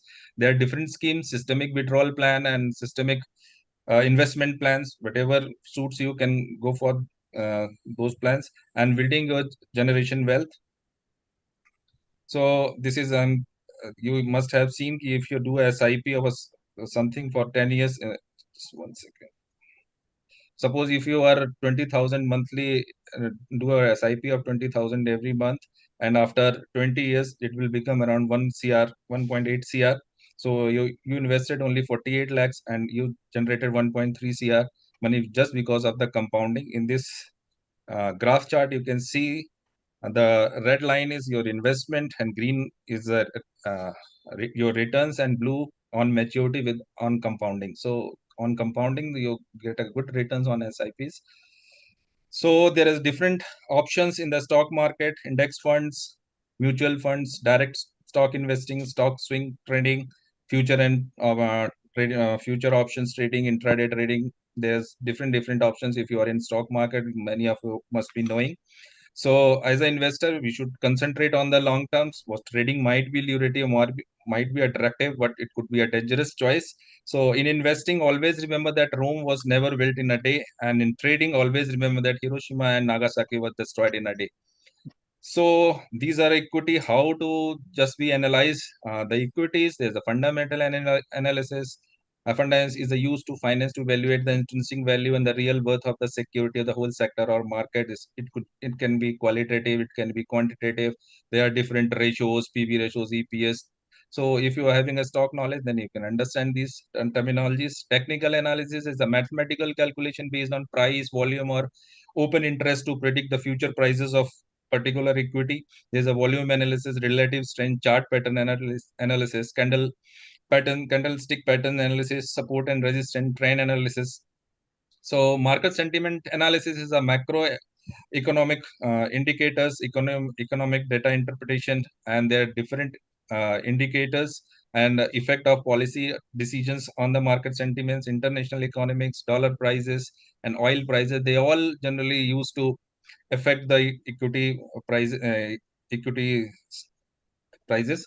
And now identify what type of investor you are. You are a value investor, means you believe in the fundamental analysis, and there are different indicators: 200 EMA, 30 WMA, and 10 MA. So you could be a moment investor. And stock prices doesn't move without any some fundamental, except in some cases pump or dump theory, because of the promoters in different equity management. That happens in small stocks, and there is a moving averages that can guide you the fundamental analysis. Then how can you beat the market? That you required a rebalancing of your funds and period profit booking, and to be the tax efficient. How market returns could work in your personal growth, time to the market, and rate of the return. We can only control by this good strategy. Now, how can you beat the market? First, define your investing universe according to your risk appetite. Define your strategy or factor that you want to use. Define your rebalancing period, research and backtest thoroughly. Define the amount of money you want to invest in. Start your journey. If you don't have conviction and market, start with the index fund. And these are investment strategies, diversification, risk management. There are different strategies for your financial management, long-term planning. And there are a few tips that can be take home message, kind of message. That's: have an emergency fund, not less than 1 year of your expenses. Insure term, medical, personal accident, and fire insurance of your house or your hospital or your institute. Don't use revolving credit on your credit cards. Simplify 2 bank accounts and 2 credit cards and 2 demat accounts. You can easily manage these accounts. Write your will. Don't borrow except for buying a house. Ensure don't invest your money after borrowing from someone. So it could be a dangerous choice. And ensure the value of a house is not more than 5 times of your annual salary. Create a corpus not less than 30 times of your annual expenses before considering for a retirement. Spend less than you can earn. Try to save 30% of your salary every month. Invest regularly, invest for the long term, not less than 10 years, preferably 20 years or more. Never stop your SIPs, especially in bear market. Never forget that all assets classes would always be cyclical, and equity would provide the best return over long run than all over the asset classes. So follow your portfolio diversifications, follow asset allocations, have an advisor. The reward is worth the cost. Check and review your portfolio every once a year or twice a year. More than your knowledge, it is your behavior which matters more for the success in market. Come what may, always stay the course. So as a conclusion, establishing financial goals, defining short-term, medium and long-term financial goals. Short-term goals like paying debt, building or emergency funds. Medium-term goals like saving for a down payment of a home, funding children's education, and long-term goals for planning your retirement and achieving financial independence. Thank you. Thank you, Dr. Lavkush. That was a really exhaustive compilation of all that you have been doing for the last so many years. I know Lavkush from last so many years, but in the last 2 years, he's been so active on the stock group. So that's why I wanted him to share his experiences, maybe more about stocks. And I've always thought that as private practitioner, once you have an alternate good source of income, you can easily learn to say no and stop going to those hospitals or work with those surgeons you're not comfortable working with. That's why I feel it's very important to have an alternate source of income. And I feel you did full justice. I know you had to go a little fast because we had given only 8 minutes to everyone. Time is a little less, so Yes, I was but not clearing the doubt, so I was just yeah, summarizing and just finishing no it off. problem. I feel it went very well, and I feel thank you, Dr. Lavkush. Thank Over you to you, so Dr. much, sir. Ashita. Thank you, Dr. Lavkush, for sharing your knowledge about investing our Doctor, money and building for wealth. Sir just one remark for Lavkush sir presentation. आपके presentation के बाद next month to भी कुछ भी खर्चा करने में डर लगेगा अभी. So I would like to share that I am into mutual funds and SIP since 2001, and I have grown into a good corpus after having a steady money. You can invest and fulfill your dreams. So it's a good way to invest your money. And now we'll go to Dr. Bhaskar. He is presently GC member ISA National. freelance anesthesiologist from Bareilly, UP, and has 37 years of work experience. He is recently member of Managing Committee FBF ISA National also. Over to you, Dr. Bhaskar. Honorary Secretary Dr. Vajwa, whole GC, today's learned faculty and all delegates. Good evening to all and best wishes for this webinar, especially Dr. Pankaj, who is working relentlessly since many years to improve working conditions and remuneration at national level. For my experiences, my suggestion for how freelancer anesthesiologists can stay united and enjoy a positive work culture and good remuneration. Number one, network and build connections. Encourage freelancers and anesthesiologists to connect with each other, share experiences, and support one another. This can help build a sense of community and unity. Establish professional organizations. Consider creating or joining professional organization, especially for freelancer and anesthesiologists. These groups can advocate for the interest of freelancer, provide resources and facilitate collaboration. Promote fair and transparent remuneration. Work together to research and establish fair minimum standard charges for our anesthesiologist service. This can help prevent undercutting and ensure appropriate work remuneration. Develop best practice and guidelines. Our ISA and PPF already creating guidelines and best practice for freelancer anesthesiologists, covering areas such as patient safety, billing, and professional conduct. This can help maintain high quality standard. Offer professional development opportunity, organize or promote continuous medical education, training, and skill building program to help freelancers and anesthesiologists enhance their expertise and stay up to date with current trends. Foster a supportive work culture. Encourage freelancer anesthesiologists to share tips, insight, and resource with one another. This can help create a collaboration and supportive work environment. Next, advocate for freelancing right. Collectively advocate the rights and interests of freelancer anesthesiologists, such as success to benefit insurance like FBF and other resources typically available to employed anesthesiologists. My take-home message: foster a supportive work culture. By working together, freelancer anesthesiologists can leverage their collective voice to improve their working condition, remuneration, and overall job satisfaction. Our main key is unity and unity and unity. So again, best wishes from my heart for achievement of PPF goal through this webinar. Long live ISA. Thank you, sir. Straight from the heart as always. And I feel this is what we are trying to promote: unity, unity, and unity. Yeah. I feel any city which is united, like Kanpur has rightfully showed the way to so many other cities. I feel things can really change. Things don't happen overnight. It takes some time. You start putting your minimum In standards. Bareilly, we are also implement 2 times a minimum standard rate list, and 80 to 85% members are supportive, and just like Apurv, and 10 to 15% if are not supportive, then follow that after some time. No problem. So that is we take it for granted. There are going to be 10 to 15 black sheep everywhere. Just ignore them and leave them to their destiny. Thank you, sir. I feel we have had 5 good talks about varied topics. I feel now I'll ask Dr. Vikas and Dr. Ashita to start the panel discussion. Yeah, sure. Thank you, sir. Thank you, Bhaskar sir, for giving us insight on advantages of staying united and being social amongst us. And now we'll take questions for the panelists. Over to you, Dr. Vikas.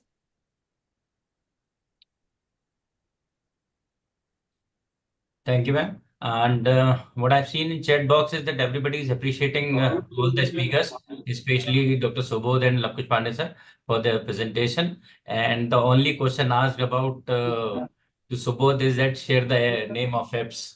So now we'll move to our panel discussion, and I would like to introduce our panelist, Dr. Sudhir Tejpale sir. He's a professor in IIM Medical College, Raipur, and practicing as consultant anesthesia, critical care, and pain medicine in VY Super Specialty Hospital, Raipur.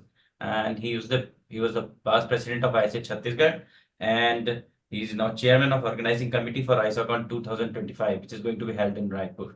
So welcome to the panel, sir. And what we would like to ask you about is what is your suggestion about the WHO recommendation for OT, or where I say also given us some recommendation from minimum guidelines to be OT setup, and how to implement in our city? Many of the nursing homes, they got a very compromised setup, and usually anesthetists suffer. And for example, like part of this question is also how to diffuse a call from ill-equipped MRI center, which is not having even a pulse ox or like. So over to you, sir. Thank you, Vikas. Thanks, IS National, for giving me this opportunity to speak in front of a very learned audience. And I hope whatever I am speaking on this forum will at least percolate some of my ideas, what I have learned in the last 20 years. Initial 20 years, I was a freelancer, and last 10 years, I am institutionalized. So I have seen both the setups, what limitations are there, and what advantages are there. As I go back to my initial years of freelancing, the major task what I was getting was that at least I will get a sufficient number of cases. And initially, what OTs I was getting calls from what OTs, they were very, very compromised. So initially you have to think in that term that what my setup is like, what should be, and my perception, what should be it like that. So initially you go there, you work with the colleagues, you assess what lacunas there, because what happens if you conduct few cases there is a rapport building, there is a rapport building between you and the surgeon. So that's why the things continue. And suppose if you go in the first time in particular OT and you ask many things about that, it is not going to give any rapport among you. So it's always a complaining type of anesthetic. You should get you will get tag like that. You are a complaining type of anesthetist. So gradually the things happens. You show your skills, you show your values, you create values among yourself, and then ask for the any standard of the care what a person wants. My sincere suggestions to all attendees is that whenever you go to a particular OT, you are a group of persons visiting to that OT, because you cannot cater those persons 365 days in a year. So your colleague is visiting them. 4 or 5 persons you are visiting to that OTs to take care of the anesthesia services.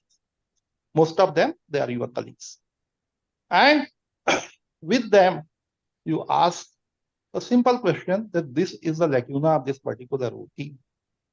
If you try to improve this, it will definitely in favor of our safety as well as the safety of the surgeon and anesthetist and the patient care point of view. So gradually set up a meeting with the nursing home owner and try to make the thing concept clear that these are the fine lacunas which will be sorted out in the manner what we wish. And 70 to 80% cases, this is easily get solved. Similarly, all those things in terms of a remuneration also, this was the technique what we were to use. And finally, the city branch has to come with some idea about the remuneration, and apart from remuneration, certain minimal standard in the OT. If you take the WHO guidelines, they are the very, very specific. There are so many guidelines where the things are narrated and they are actually very simple, but you have to take those guidelines or practices on the regular case basis. Take, for example, the surgical checklist, surgical safety checklist. The points mentioned in the first, before in the operation theater, just after taking a patient, that's signing in. Then second comes the timeout. And ultimately the final moments come after the completion of surgery. There is a sign out. So these three, they have mentioned it. And if you take daily routine consideration of all those 6 points, means if you read the sign in, like identity, procedure, site, combination, this, and the machine checkup, the patient is either allergic or not allergic, there is aspiration risk or not risk, and whether it is possible to have a loss more than a 500 ml. So these are the sign in before the patient is anesthetized. So there are the so many. I don't want to enumerate all those. These visit to that, and these are to be practiced on the regular time. Practicing this will not only create the value, but increase the confidence of the surgeons for you. And all your colleagues will start doing like that. So my sincere request to all of this is practice on a regular basis. Practice it on a regular basis and give good emphasis 5 minutes. Most of the time, I have seen a person as an anesthetist visiting to nursing home. He is not even bothering upon looking the investigations, what is the mandatory PSE for the patient. Suppose cesarean section, we at least have to ask few questions before the putting the needle on the back. So this is one point what I want to. And if you just spread this awareness among your colleague on the city basis, you can get the OT guidelines. We are here at Raipur planning to do a OT grading according to this guidelines. So this will create, again, this is a good idea to get a My OT is association, anesthesia association accredited. This is rank 5, this is rank 4. Suppose this is one idea that the majority of OTs in the private practice, they don't have even defibrillator. So this is an idea how to create awareness. Now, jumping to the second point, how to refuse cases in the ill-maintained MRI setups. Ill-maintained MRI setup, one, during my post-graduation period, MRI was not there. And once I joined private practice, I got a call from an MRI center, and it was a just nightmare for me. Straightforwardly, I have refused it. Straightforwardly, because there was not at all anything. And what I reassessed on that day was that the person calling you is the simple technician to the MRI. Even the radiologists don't have. They just want that my patient should be kept quiet by giving them a heavy sedation. So they don't know the physiology, pathology, and outcome of the sedation in a patient who is a compromise. Again, my request is that there are so many lacunas are there. So to counteract that, you had a meeting with the center owner or a radiologist and ask for the best equipment, because what you are doing is you are getting the burden on yourself. The burden of mishaps you are taking on your shoulder. That's a very important, and the punchline is that. So always try to make this by nowadays, even MRI compatible Indian made machine that is available at 60,000 and 65,000 rupees. Make it. If you want to sedate the patient, ask a consent for the intubation, make it a paralyze and do MRI, whatever. you want to do of any length of the time. That is my dictum. Don't compromise safety. Don't take burden or the very fishy things on your shoulder. And my sincere request is that why you are refusing, always say to person, always to be told to the person who is responsible for arranging it. Pankaj sir. Thank you, sir. That was very nicely elaborated. A very important topic that all of us have to really follow. The new guidelines that we are coming out with, we have included the WHO guidelines, which you mentioned about, and it's very good to have a call out before every case. I feel if that we start doing all this, and the surgeon realizes that we are implementing all these guidelines, he will definitely go ahead and try to pay us much more than what he would regularly have paid. So it's for us to upgrade ourselves and find our own, improve our status in the operation theater and in the surgeon's eyes. Thank you, sir. That was a very well, nicely answered question. Over to you, Dr. Ashita. Thank you, sir. Our next panelist is Dr. Anjali Bansal. She is currently practicing as consultant anesthesiology in Clear Medi Paridhi Hospital, Gwalior. Dr. Anjali, are you there? Hello, ma'am. Yes, ma'am, I'm here. Yeah. Your question is what kind of anesthesia consent is valid in court of law, whether it should be generalized printed consent form as we get in private hospitals, or should it be specific to the patient per se? Because what usually we get is a printed consent form and we get it signed by the patient and the attendants, and it is valid for all the patients in the hospital. But what we it is not practical in the court of law. It is not valid in the court of law. So how should we go about the consent? First thing, good evening, everyone, and thank you for giving me this opportunity. Consent is a legal requirement of the medical practice, and it's not just a procedural formality. And generalized consent is not applicable in the court. So we from every patient we take a specifically consent in his or her language and get it signed. Okay, the consent it should be informed and be obtained sometime prior to the procedure only. And doctors must disclose all the information to the patient, like what about the procedure and what are the risks and benefits involved with this procedure, and must explain the patient about the complication that can occur and what are the other alternatives to the proposed procedure. And one must remember that it should be properly documented. If we talk about that audio or video consent, and this evidence is generally admissible in the Indian Court of Law, but it is essential to ensure that the video and audio is properly authenticated and meets the legal standards to be considered in the considered admissible in court. Thank you. Okay, thank you. How important is documentation and communication in private practice? What suggestions would you like to give the newcomers? Okay. Documentation is very important from the point of view for legal defense in case of negligence, and it also helps in the continuity of care, ensures that all the healthcare providers involved in the patient care have necessary information.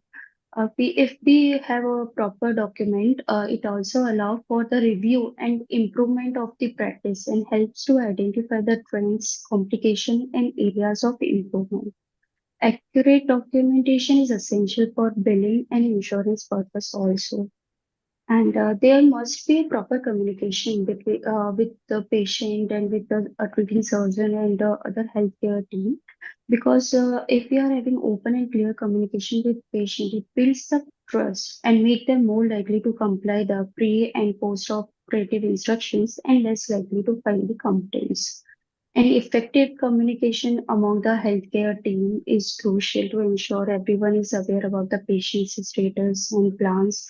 If there is any change in the treatment, so everyone can get through it. A good communication between anesthetist and surgeon is a must for quality patient care in perioperative settings.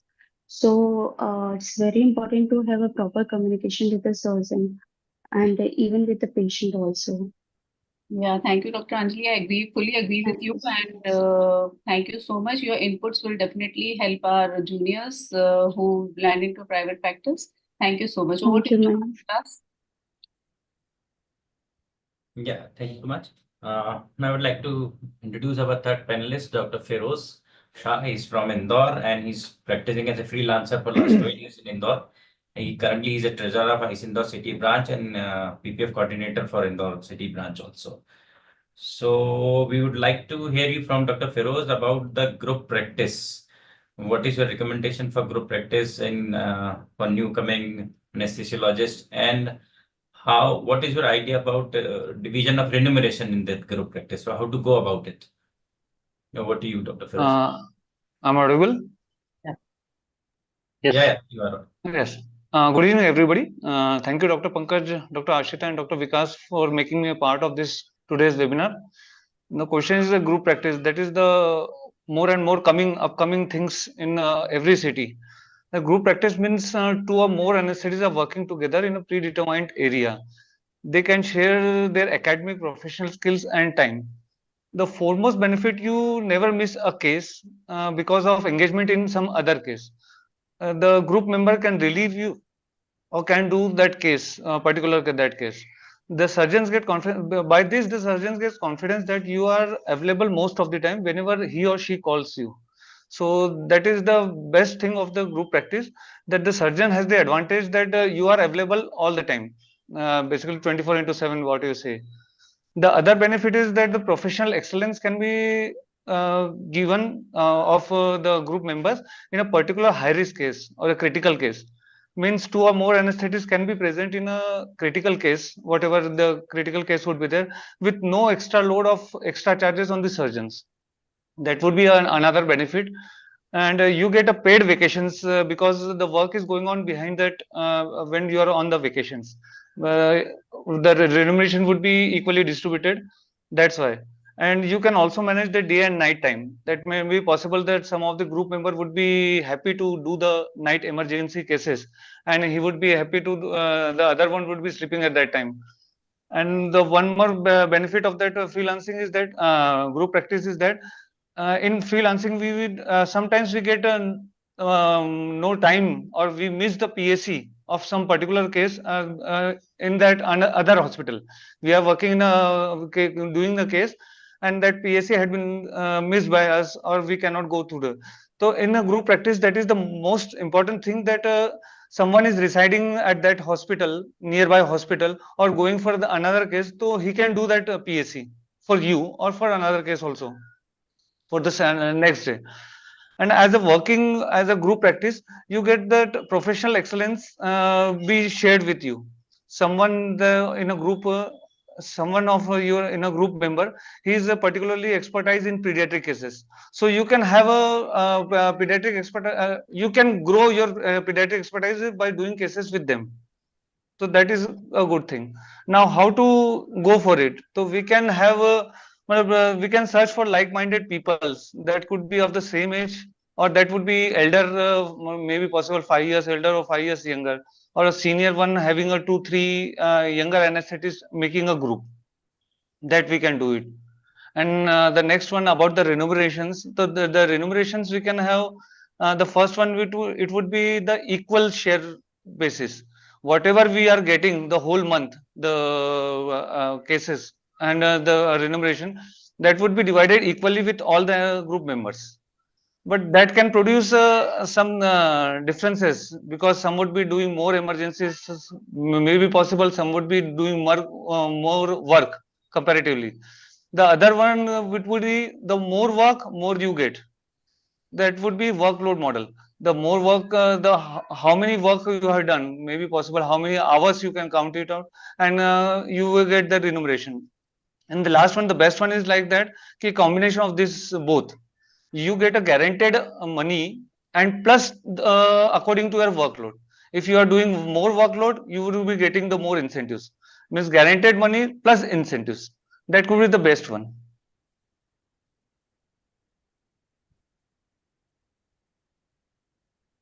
Thank you, Dr. Subodh. Yes, sir. And I think many of the corporate hospitals I have seen that have got a different model. What they do is they take the whole share of department, like they've generated a 10 lakh rupees. Then they divide as per seniority. Like HOD will get some, suppose 20%, and another will get 17%, 16%. This is one of the model we can practice in. And the biggest advantage, what I think in freelancing is you can get a paid leave. That is the most important thing. So thank you so much. Thank you, ma'am. Over to you, ma'am. Thank you. Let me introduce our next panelist, Dr. Rajneesh Kumar Mishra. He is Director and Head of Intensive Care Unit and Anesthesia Department, Shushruta Hospital and Trauma Center, Agra. Presently, he is Secretary, ISA, Agra. Are you there, sir, Dr. Rajneesh?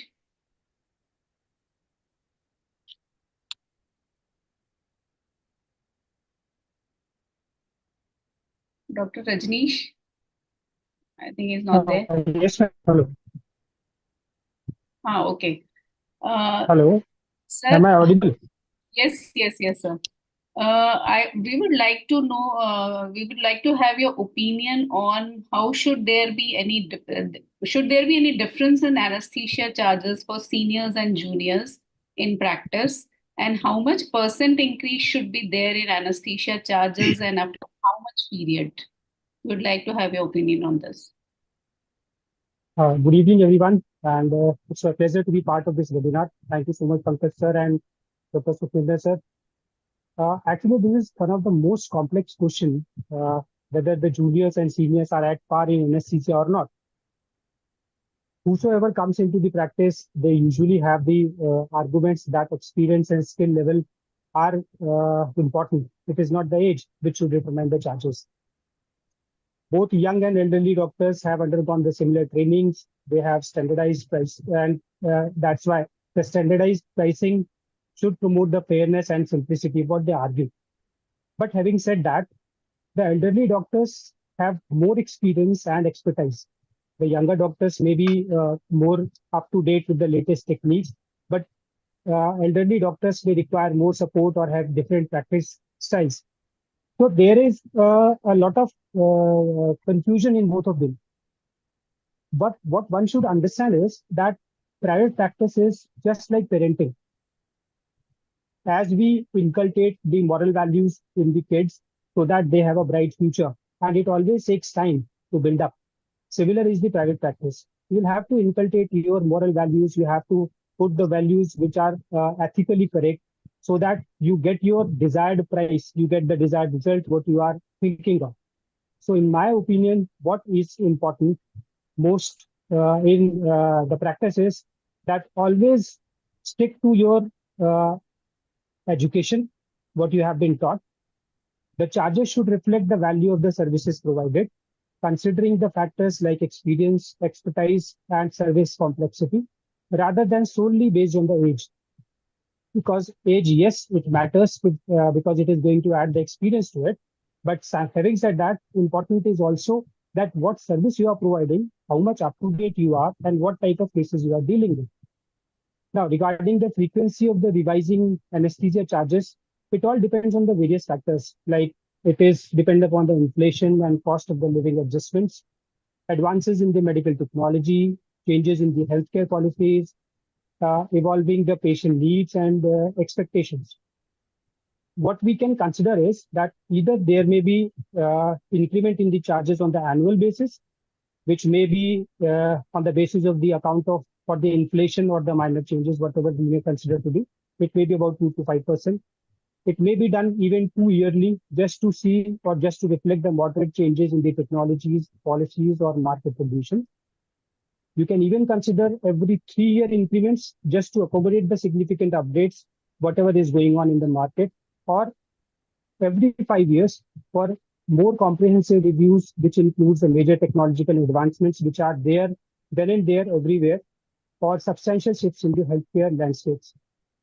Now, the most important thing is that the ideal revision period may vary depending on the local circumstances, the professional organizations, the guidelines, and the healthcare authorities' recommendations.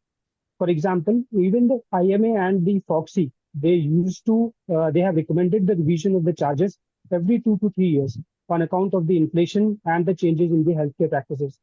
So it all depends upon your local conditions, what you are working in, your local branch, your city branches, what type of inflation is going to affect your city, the type of city you are living in. So it can be decided and discussed in your city branches what type of model they want. But in my opinion, every 3 years, like in Agra, we have proposed to have an increment of 10% every 3 years. So it is quite difficult to implement. Even after 3 years, the surgeons are not ready to pay the 10% increment. But yes, we are determined to do that, and probably we will have it. Thank you so much. Well said, well Thank you, said. Dr. Well said, Yeah, Dr. thank Rajni. That's what I would like to hear. We will see to it that we will get the 10% increment after every 3 years. Implementing Yes, sir. it, do it the way that they did it in Kanpur. Go ahead, madam. Thank you. Absolutely. Thank you, sir. Yeah, Thank you so thank you much. so much. Thank you so much. Our next panelist is Dr. Nilima Chincholkar. Madam is working as an obstetric anesthesiologist in Jabalpur, has more than 25 years of work experience in anesthesia and pain intervention. Madam Nilima, are you there? Yes, yes.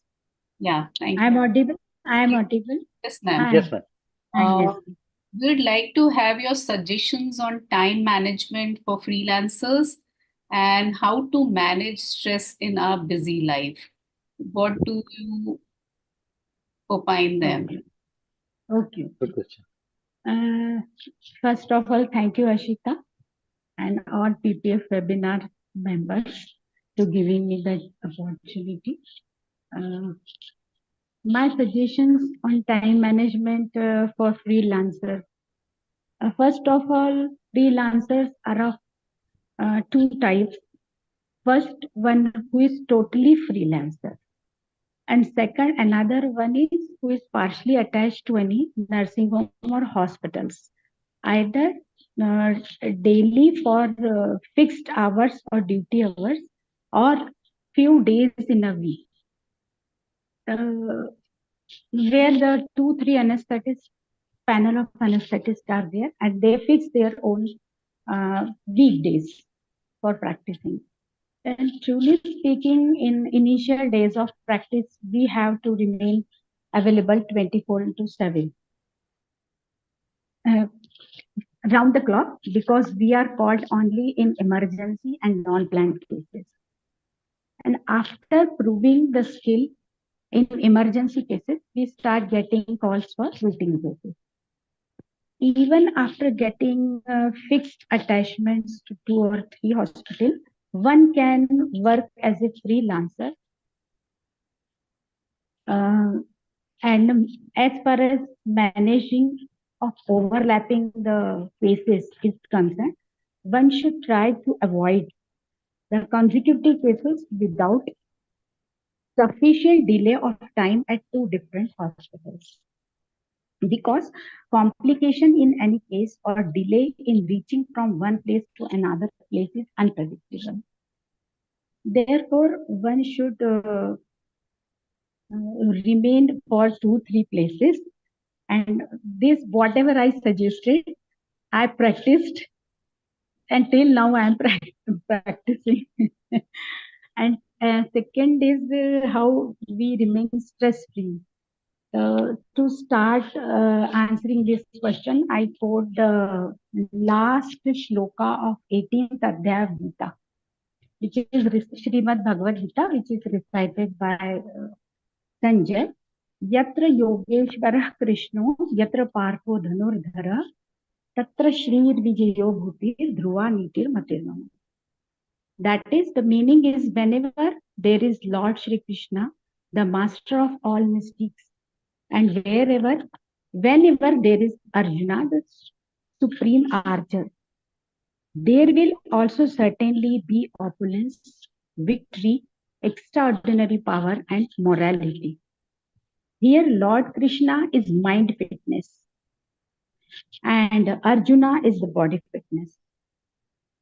Therefore, for mind fitness, one should connect with higher power through meditation and yoga, and we can achieve body fitness through physical exercises and pranayam as our capacity.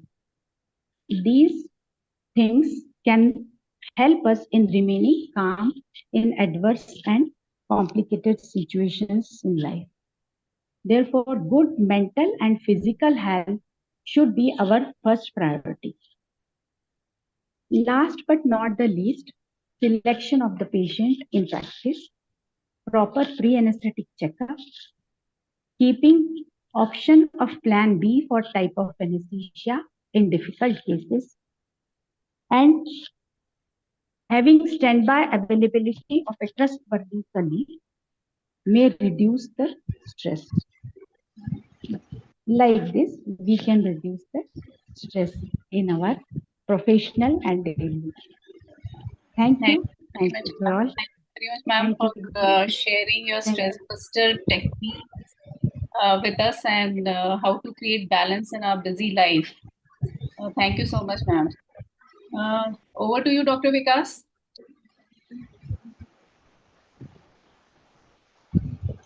Yeah, thank you, ma'am. Now we continue the discussion. I would like to introduce Dr. Vijay Tyagi sir from Dehradun. And are you here, sir?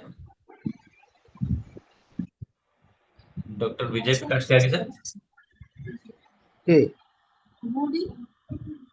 Yeah, he's an anesthetist with an additional degree of law. He's done LLB also, and he's a consultant anesthesiologist and an ABH assessor. And he's working at Kanishk Super Specialty Hospital at Dehradun. Good evening, sir. Good evening, sir. Good evening.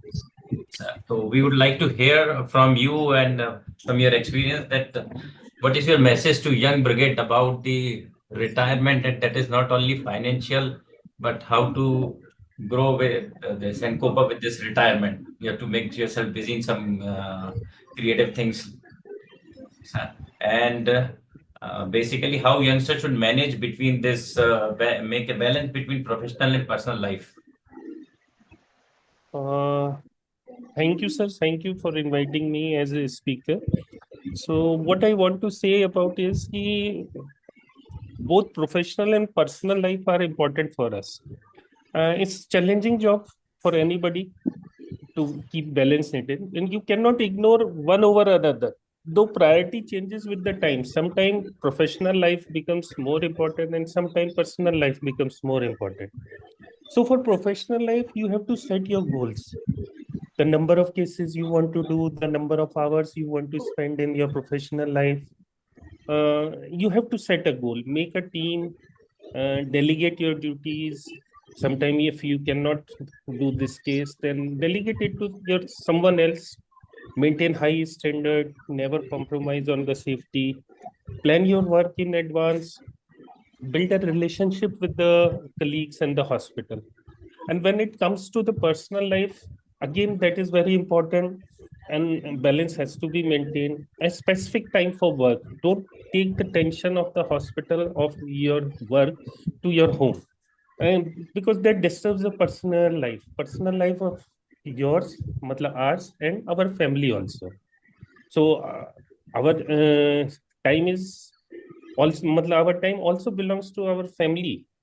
So don't take hospital tension to the home. Though it's very easy to say कि don't take hospital tension to home, but लेकिन अगर कुछ हो जाता है, if something bad happens in the hospital, you have to take that. But again, you have to keep balance for that. So always busy with your, take time for the break, regular break you should take. Again, indulge in your hobbies and indulge in the social activities also. So, and relaxation, different methods of relaxations are there. So we should indulge in that. And when it comes to the retirement plan, though Dr. Lavkush has explained very nicely how to invest and how to become a financial free by the time of retirement. It's a say, very important say of Dhiru Ambani, ki if you don't build your dreams, then someone else will hire you to build theirs. हमारे साथ the problem with we anaesthetist are कि हम लोग देखते हैं initially stage में काम करते करते और वो छोटा सा नर्सिंग होम बन के एक बड़ा सा हॉस्पिटल हो जाता है, and we work for them for the lifetime. So in the early stage of the life, try to diversify it. आपको at the time of 50 or 60 पे there should be a regular sleeping income in the form of rent, in the form of bonds and interest by any other means, so that you can work on your condition. अब काम करना है, अब नहीं करना है, that should be our choice. एक काम भी एक केस किया, indulge in the management में अंदर आ सकते हैं, become a medical superintendent, different thing, and different areas.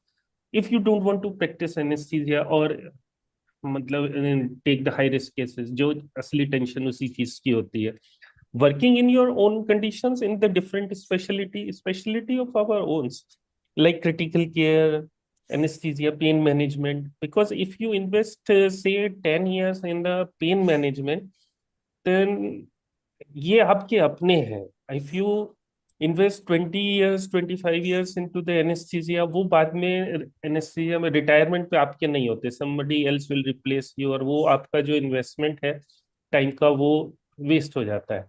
But अगर आपकी अपनी प्रैक्टिस के हैं, लाइक इन क्रिटिकल केयर और पेन और एनी अदर सिंपल क्लिनिक, तो वो सारी क्लाइंटेज एंड टाइम आपका अपना होगा, and that will pay you back after retirement. That's all I want to see.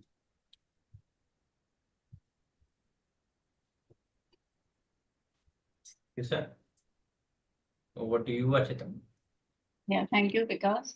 Our next panelist is Dr. Manish Jain. He is a freelancer anesthesiologist working in Bhopal, has more than 15 years of work experience, and presently he is ISA PPF coordinator of Bhopal City branch. Are you there, Dr. Manish? Hello, Dr. Manish. Yes, ma'am. Good evening. Okay. Good evening. You please switch on your video. So question to you is, how responsible should we be in inducting freshers into private practice, and how should we do it? And what suggestions would you like to give to the newcomers as a senior in practice? I mean, how should they start their practice once they decide to do so? Good evening, everyone. Actually, ma'am, अभी light चला गया है. Okay, it's So, okay. ठीक है. As a senior, it is our responsibility to introduce or induce juniors into the practice, because they are our future competitors, whether we support them or not. But in the market, they are actually independent consultants, maybe junior. So sooner or later, he or she will get their positions in the market depending upon their abilities. So welcoming the freshers to the field of anesthesia is our responsibility, and that will create the healthy work environment among the colleagues, and it will be the contributory factor for the unity of the anesthesiologist in the city. It will reduce the work and time stress, and it will be juniors can be our qualified assistants in the need of hour.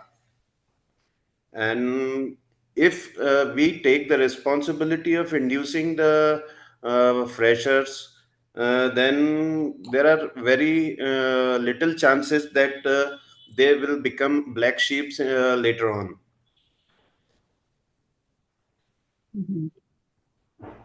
So I can see one of the member attendee writing that being new in practice, I have become very much disappointed with my specialty. So what would you like to There suggest is boost morale? nothing to disappoint, actually, which needs a very good interperson relationship. And there is nothing to become insecure with the induction of juniors. Mhm. So basically, we should help our juniors and help them in yeah, but establishing their likewise, practice. juniors also. Sir, keep your Likewise, video off, sir. juniors also have responsibility. Mhm. Yeah, seniors also have responsibility of helping them, and juniors also Juniors, should, yeah, respect seniors, right? And take yes, help. Should be yeah, ready to take their help, basically. yeah. Sure. Okay. Anything else you would like to share? Okay. Thank you, Dr. Manish, for your valuable inputs. And over to you, Dr. Pankaj, sir. Thank you, sir. I feel we have come at the end of the panel discussion. Yeah. I feel Minute. Dr. Ashita, I should really, Sorry. and Dr. Vikas. Sir, Is there any sorry to interrupt. Sorry to interrupt. Just give me 1 minute, please. Yeah, sure. Yeah. Yeah, I would like to share two things with all of you. Basically, we have got an idea with Pankaj sir and Naveen sir. We developed a letter and sent it to the IRDA. The concept of that letter was why the anesthetists are getting 25% or 30% of surgeon fee. If we are getting a same equal amount of salary to professor or assistant professor in medical college and for surgery department and anesthesia, then why not in private practice? So we sent a letter to IRDA and we got a response that IRDA has nothing to do with this division. So basically this was decided at the hospital and there is no strong evidence for this. And I would like to request Dr. Subodh to share a slide, please. I've got a Ayushman new rules in MP. Dr. Subodh, are you there? See, this is Subodh charges. Okay. Yeah, we can. See, this is the distribution by Ayushman. For surgical team, including emergency medicine, they have decided 10%. For anesthesia team, 3.5%. And for class 4 staff is 4%. So now in Indore, we are going to challenge it in the court with this evidence. And I'm also collecting the fee structure from US and UK. So many times there's anesthesia fees is more than even surgery. So that will present in the court and we'll try to get it like this ki surgeon and anesthetist should get equal distribution. It is not about percentage of surgeon income. We should get the equal. We are attending the case for same duration. We are same qualified. And another point we would like to put in court is that we are giving the highest indemnity fees after the plastic surgeons. So if you consider it as a high risk job, highest risk job, so why not to pay according to this? Second thing I would like to share is that I have tried when I was secretary in Indore. We have gone to CMHO and civil surgeon was ready to share with us. We have given them an idea. Every anesthetist is going to OT, and it is very easy for ISA branch to categorize the OT. Like as Dr. Sudhir sir said, you can categorize one level 1, 2, 3, 4, 5, where we can do the complicated case or not. So we are well equipped with, we are well versed with OT, and we can categorize them and we'll report to them. We'll not do and take any action. We'll report to CMHO. This OT has got this grading, but somehow that was not worked. But if some of you are in contacts with CMHO or CS, you can do in that their city branch. You can categorize the OT. This will lead to upgradation of ISA branch as a whole. This will help you in deciding the charges and will establish a good reputation about anesthesia. So these are my two ideas I would like to share with everyone on PPF platform. Thank you, Pankaj, for giving the minute. Thanks a lot. Dr. Vikas Gupta, you're opening a Pandora's box. But I'm happy to see online. We have Dr. Rajiv Gupta, Dr. Virendra Sharma. I can see Dr. Bande. I can see Dr. There are a lot of people who are from the past DC members. I'm sure they would like to talk on this. I can see Dr. Chauba. Any of you can please unmute yourself and comment on what Vikas just said and also on anything else that you want to, please. Please go ahead. Pankaj, Yes, sir. can you hear me? Yes, sir. I was watching that list of the percentage. So a class 4 employees get more than an anesthetist. So this is certain things are ridiculous, and it's a very actually is a long term happening, not a short term. It has been happening since like the share money in the government college, medical colleges, the department distribution. So it is a, although the salaries are same in the medical college for every level of professor or something, but when this the distribution of share money came in, there was a dispute, and this is not same in every state also. Every state decides their own parameters how they will be distributed. So there are a lot of things.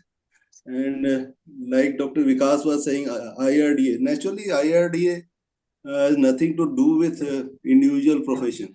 They are regulating the insurance companies only. So that is the thing. Only thing is can be done possibly is to approach the government of India, because Ayushman Bharat main control is with the Ayushman Bharat, and in the coming time it is going to be a very major factor, including the private hospital also. So the bulk of till now what was happening before Ayushman Bharat, bulk of the private practice was the cash. Cash is a totally different thing. You get immediate payment and like that, and a certain city wise what is your scale and on that. But with the Ayushman Bharat, as somebody also said, ki payment we'll get after we get the payment. So many times there are a lot of cancellation, rejection in Ayushman Bharat also. 30%, 40% cases are being rejected. We have seen here in our state. So we have to think a long-term strategy for our branch, how to go ahead for this. That is my say. And one more point about the consent. Actually, it is a contract. It's a legal contract between the patient, anesthesiologist and surgeon. And it is a separate contract between anesthesiologist and patient. It is not a combined contract with the surgeon and the anesthesiologist. So this has also been taken into consideration, and it has separate consent with all the broader details to be mentioned, what you are going to do. And it is a process. You have to discuss it with the patient and attendant and then record it. And video recording is only compulsory in the transplant cases. Thank you. Thank you, sir. Thank you, sir. Dr. Virendra Sharma.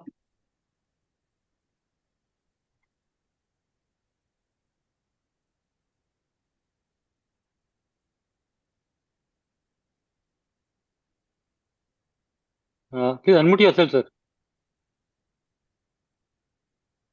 You're not audible, sir. Sir. नहीं.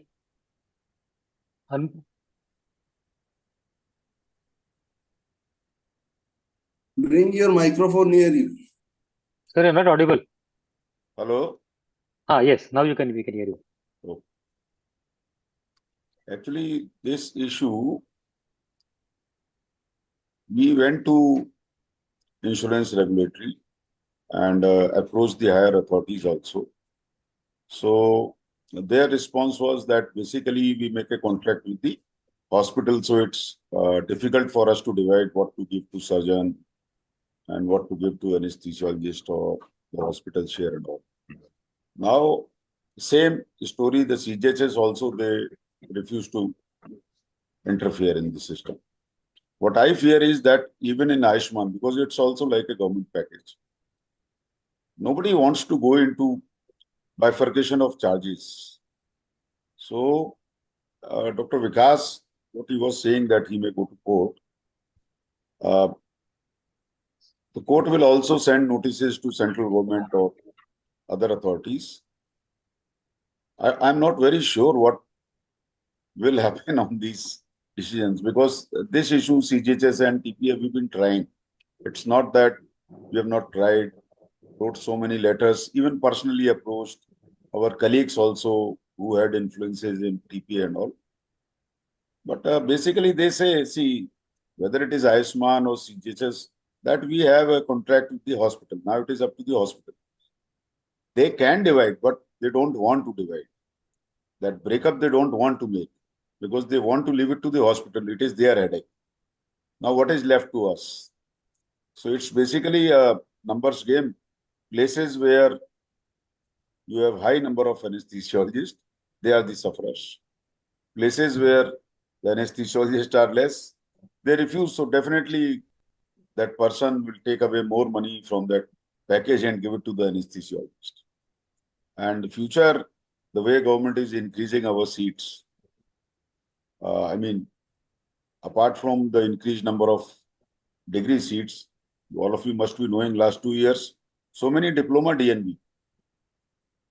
Diploma DNB, the basic criteria is only 5 years of experience, and they give you 2 seats.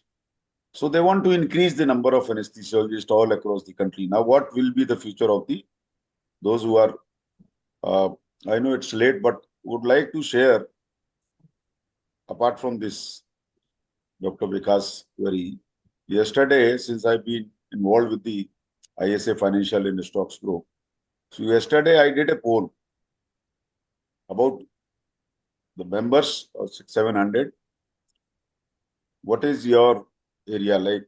Are you a totally freelance practitioner, or you work in a private hospital with do part-time practice, in a medical college with practice, government job with practice, and totally into medical college, private or government, whatever it is.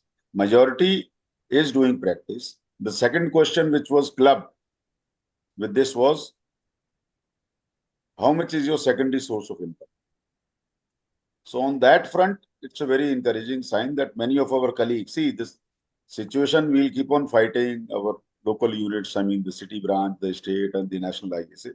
But on the other side, I think Dr. Lavkosh and many others have also emphasized that we need to diversify. We have to think of alternate source of income, at least for tough times ahead. So we have the groups, they are running, and majority of you are there. I can see many. So you have to develop that habit of saving investment for your future. Till that time, we have to keep on fighting. But we all know from our inside that it's a very tough battle. And I wish we get success. Thank you. Thank you, sir. Thank you, sir. We hope that all those who are not on the investors forum of ISA, please do send a message to Bharat Bhushan and you can get added if you're still not there in the group. Thank you. Anyone else would like to speak anything?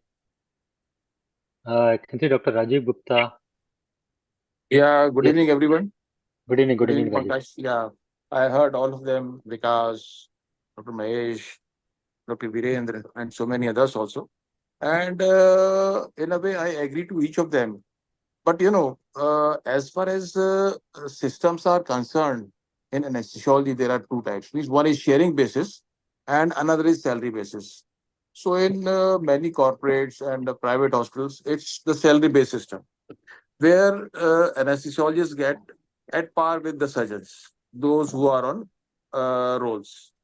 But when it comes to sharing system, yes, it is different in different places and different cities, maybe 25%, 30%, 35%. Maybe you can ask for 50% also when it's an emergency or when two colleagues are involved. So it depends, it's the market forces which decides your rates. And secondly, unity of your anesthesiologist. If you're working in a team, you can command. But if you are alone, you cannot command. Then whatever they feel like, they will do it. Today, they will call you once you start asking for more money, then they'll call someone else who can come for a lesser amount. So that is how the market works. So when you people are together and work cohesively, so you can demand more and your credibility will be more, you will be more comfortable even in the high risk cases also. So that is one thing. Secondly, now it's the responsibility of seniors who are well established to establish their juniors. Like what I did in my hospital, earlier our junior consultants, they used to get, when we are on the sharing basis. So pool comes to be like that, 1.4, 1.5 like that. So when I thought, it's a very less amount. So I asked hospital, many meetings were done and then we could make it up to 1.8. Again, the time changes and 1.8 is also not good enough for 48 working hours in a week. So then I thought what to do. Then I created an artificial scarcity of anesthesiologists and told the hospital that no, you are not getting anesthesiologists at this amount. So now we have made a range of 2.5 to 3 for a junior consultant.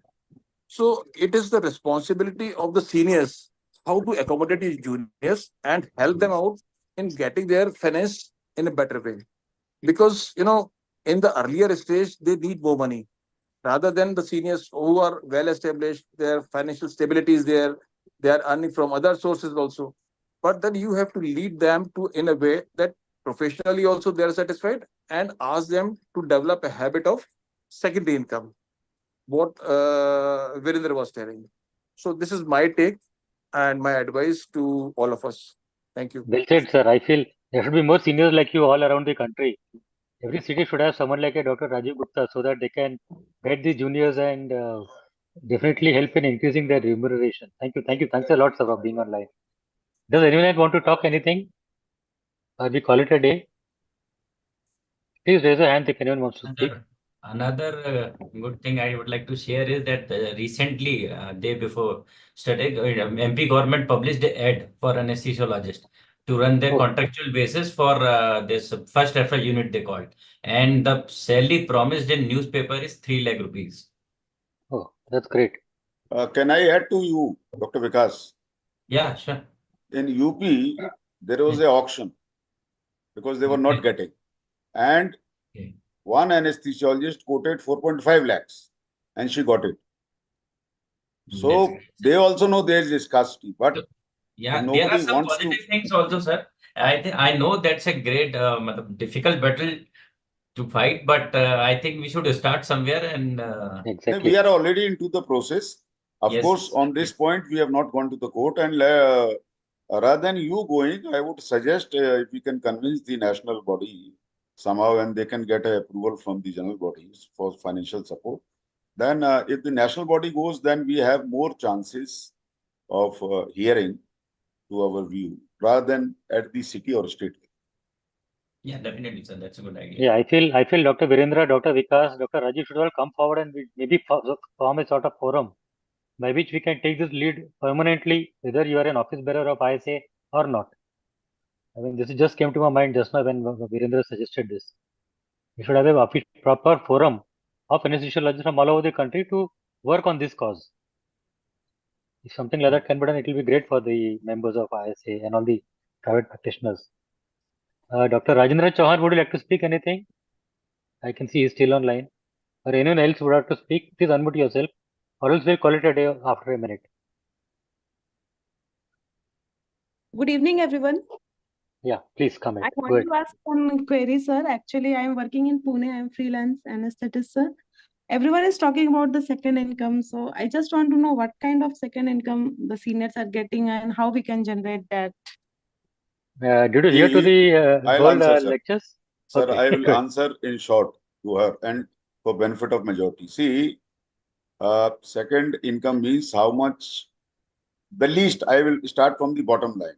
The least you can do is that if you are earning, say, suppose 1 lakh, try to save 10,000 rupees or make a aim that this 10,000 I will invest. Now, investment details already have been shown. You can invest in any kind, maybe through mutual fund or other things. If you have a much more reserve, you can go for some commercial property, a shop kind of a thing, and get a permanent rental from that.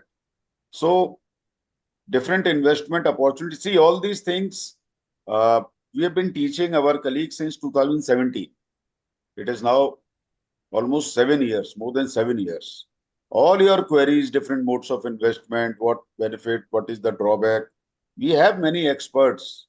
Our colleagues have qualified the NISM exams. So take advantage of that, join that. But what I want to say is even the minimal amount of 10,000 starting at 30 years of age is sufficient for you to generate a good corpus at retirement. Okay, sir. Thank you. Yeah, you can please send us a message and get added to the financial group if you want to. I didn't get a name, madam. Subhadra Sena. Okay. Yes, sir. Yeah, please do send us your number on WhatsApp, and we will see that you're added to the investors group. Even Dr. Pankaj. Sorry. Yeah, please. Hi. Hello, Dr. Virender. Hello, everybody, sir. So nice hearing. मैंने पहली बार ये PP forum को सुना इतना अच्छा और 1.5 घंटे से सुन रहा हूँ मैं वॉक करते करते बढ़िया सर आपने बहुत अच्छा बोला लाइक प्लान बी जो होता है हमारा ये ऑल्टरनेट सोर्स ऑफ इनकम बहुत जरूरी है एस्पायरिंग में चाहे काम कितना भी अच्छा हो कुछ भी हो पर for the later on for retirement और for older ages we definitely need to have some income. इसमें sir there are a lot of people who give us advices. We can hear from YouTube. There are a lot of good audio books on the YouTube. There are a lot of books, nice books to read. See, so this starts from reading books first of all. We cannot just blindly invest on stocks by somebody will tell you to invest on this stock or start this mutual fund. That's not the correct way. We should first get ourselves literate financially by reading books, by getting knowledge. And then we can gradually, start diversifying our funds, investing into stocks and all those things. SIP mutual funds and everything, this is common. But to get a good income, only stocks can work. But they would only work if you make them work properly. Like, how we should make money work for us rather than we work for money. So reading books is the foremost important thing which should be done before starting to invest into stocks. Yes, for that you should have been on the financial group since 2017. We have discussed all Yes, these things there. We have even discussed specifics of the We can each take type of help with that, mutual sir. funds. And Okay, so I'm that's not how. in the group. I'll definitely join the group, sir. Yeah. Yeah, please, Dr. Bole. I mean, Please do. though into other Pankaj, groups which invest. what I'm suggesting is, see, now it is high time. Like in 2017, when we started PPF, we were asking to hold PPF sessions. Now I think we must have whether it is 1 hour, a financial session. See, majority here, they know basics. They are there in the group. Now it is time for them to spread knowledge to others. See, it is only the beginning. Once you convince your colleagues that this is needed, and that can only be done at local levels. I mean, in state conferences, there must be a half an hour or 15 minutes, something about financial teaching. It is high time. See, you have discussed the problems, the monetary issues and everything. I think it is high time we all must be given this thought for food, whether they go ahead or not, but it is our responsibility to give knowledge to our colleagues that it is the need of the hour, and you must then only that sense of security. See, one sentence I'll say, all those who are with me in ISA Financial Advisor since 2017, Dr. Kumresh used to teach us, and we started our SIP, some 10,000, some 20, some 30, 40, like that. And today, after 7 years almost, all of them are highly confident of the returns and they are highly satisfied and they feel that was the best thing in life that Dr. Kumresh gave to us. I was also zero at that time. I had no knowledge, but I started the group, and being admin, I had to listen to and conversation and look out for the group. So now it is time, all of you, those who are into financial stocks, spread the knowledge. Do try to hold financial sessions at city level or state levels. That is the only way to propagate this. And we are doing it actually in every PPF session since 2017. We always have some talk on investments. I feel we'll just conclude this session. I feel I should really be thanking Dr. Ashita Rathod and Dr. Vikas for doing such a wonderful job. Here I would like to add something. Like I finished my MD in 97, and since 2001, I am investing in mutual funds or SIP with the help of a financial consultant. So till now, I have gained a good corpus. So I mean, it is giving at least 12 to 15% of returns, and now the Sensex is doing very well. So we should think of investing in mutual funds and SIP. A fixed amount of salary or income should be invested in mutual funds, I suppose. So that's a good return. That gives a good return as compared to fixed deposits in banks and other places. Madam has managed to buy a luxurious car for herself through these investments. Yeah. I would So not like to name the car, but I yes, could fulfill it's my a very dream high-end car. with the help of my husband and a financial consultant. He helped me initially, and now we are doing it on our own. So, well, this is a message to everyone. All private practitioners should be well invested so you can learn to say no. The sooner you are financially stable and financially independent, nothing like it. I feel let's conclude this session. We can go on and on. Dr. Ashita and Dr. Vikas, wonderful job, wonderful questions, wonderful choice of panelists, and I feel we have had a very healthy discussion which can go on and on. Of course, the WhatsApp groups that are there, you can still continue the discussions. I should really be thanking all the panelists for all the time spent, for all the efforts taken. Very good presentations by all the speakers. morbidity and mortality is one thing, which is never discussed in any conference. So when Dr. Ashita told me, let's have this topic, I said, let's go ahead. I feel Dr. Sir did a wonderful job in spite of me having some personal medical problems. And I feel let's continue the next session. I feel probably we'll try to have the next session on the 27th. That will be for the North Zone. And after that, I'm suggesting that we will have one session every year, maybe on just investments. Maybe one session will be only on group practice, or various things we can all continue. I feel I should thank all of you for being up for the last 2.5 hours, and I thank all of you once again, all the speakers, panelists, and I feel let's call it a day. Good day and good night, everyone. Thank you. Yeah, thank you. Thank you. Long live ISA. Long live ISA, yes. Long live ISA. And PPF. PPF also. Yes. Most important now for us.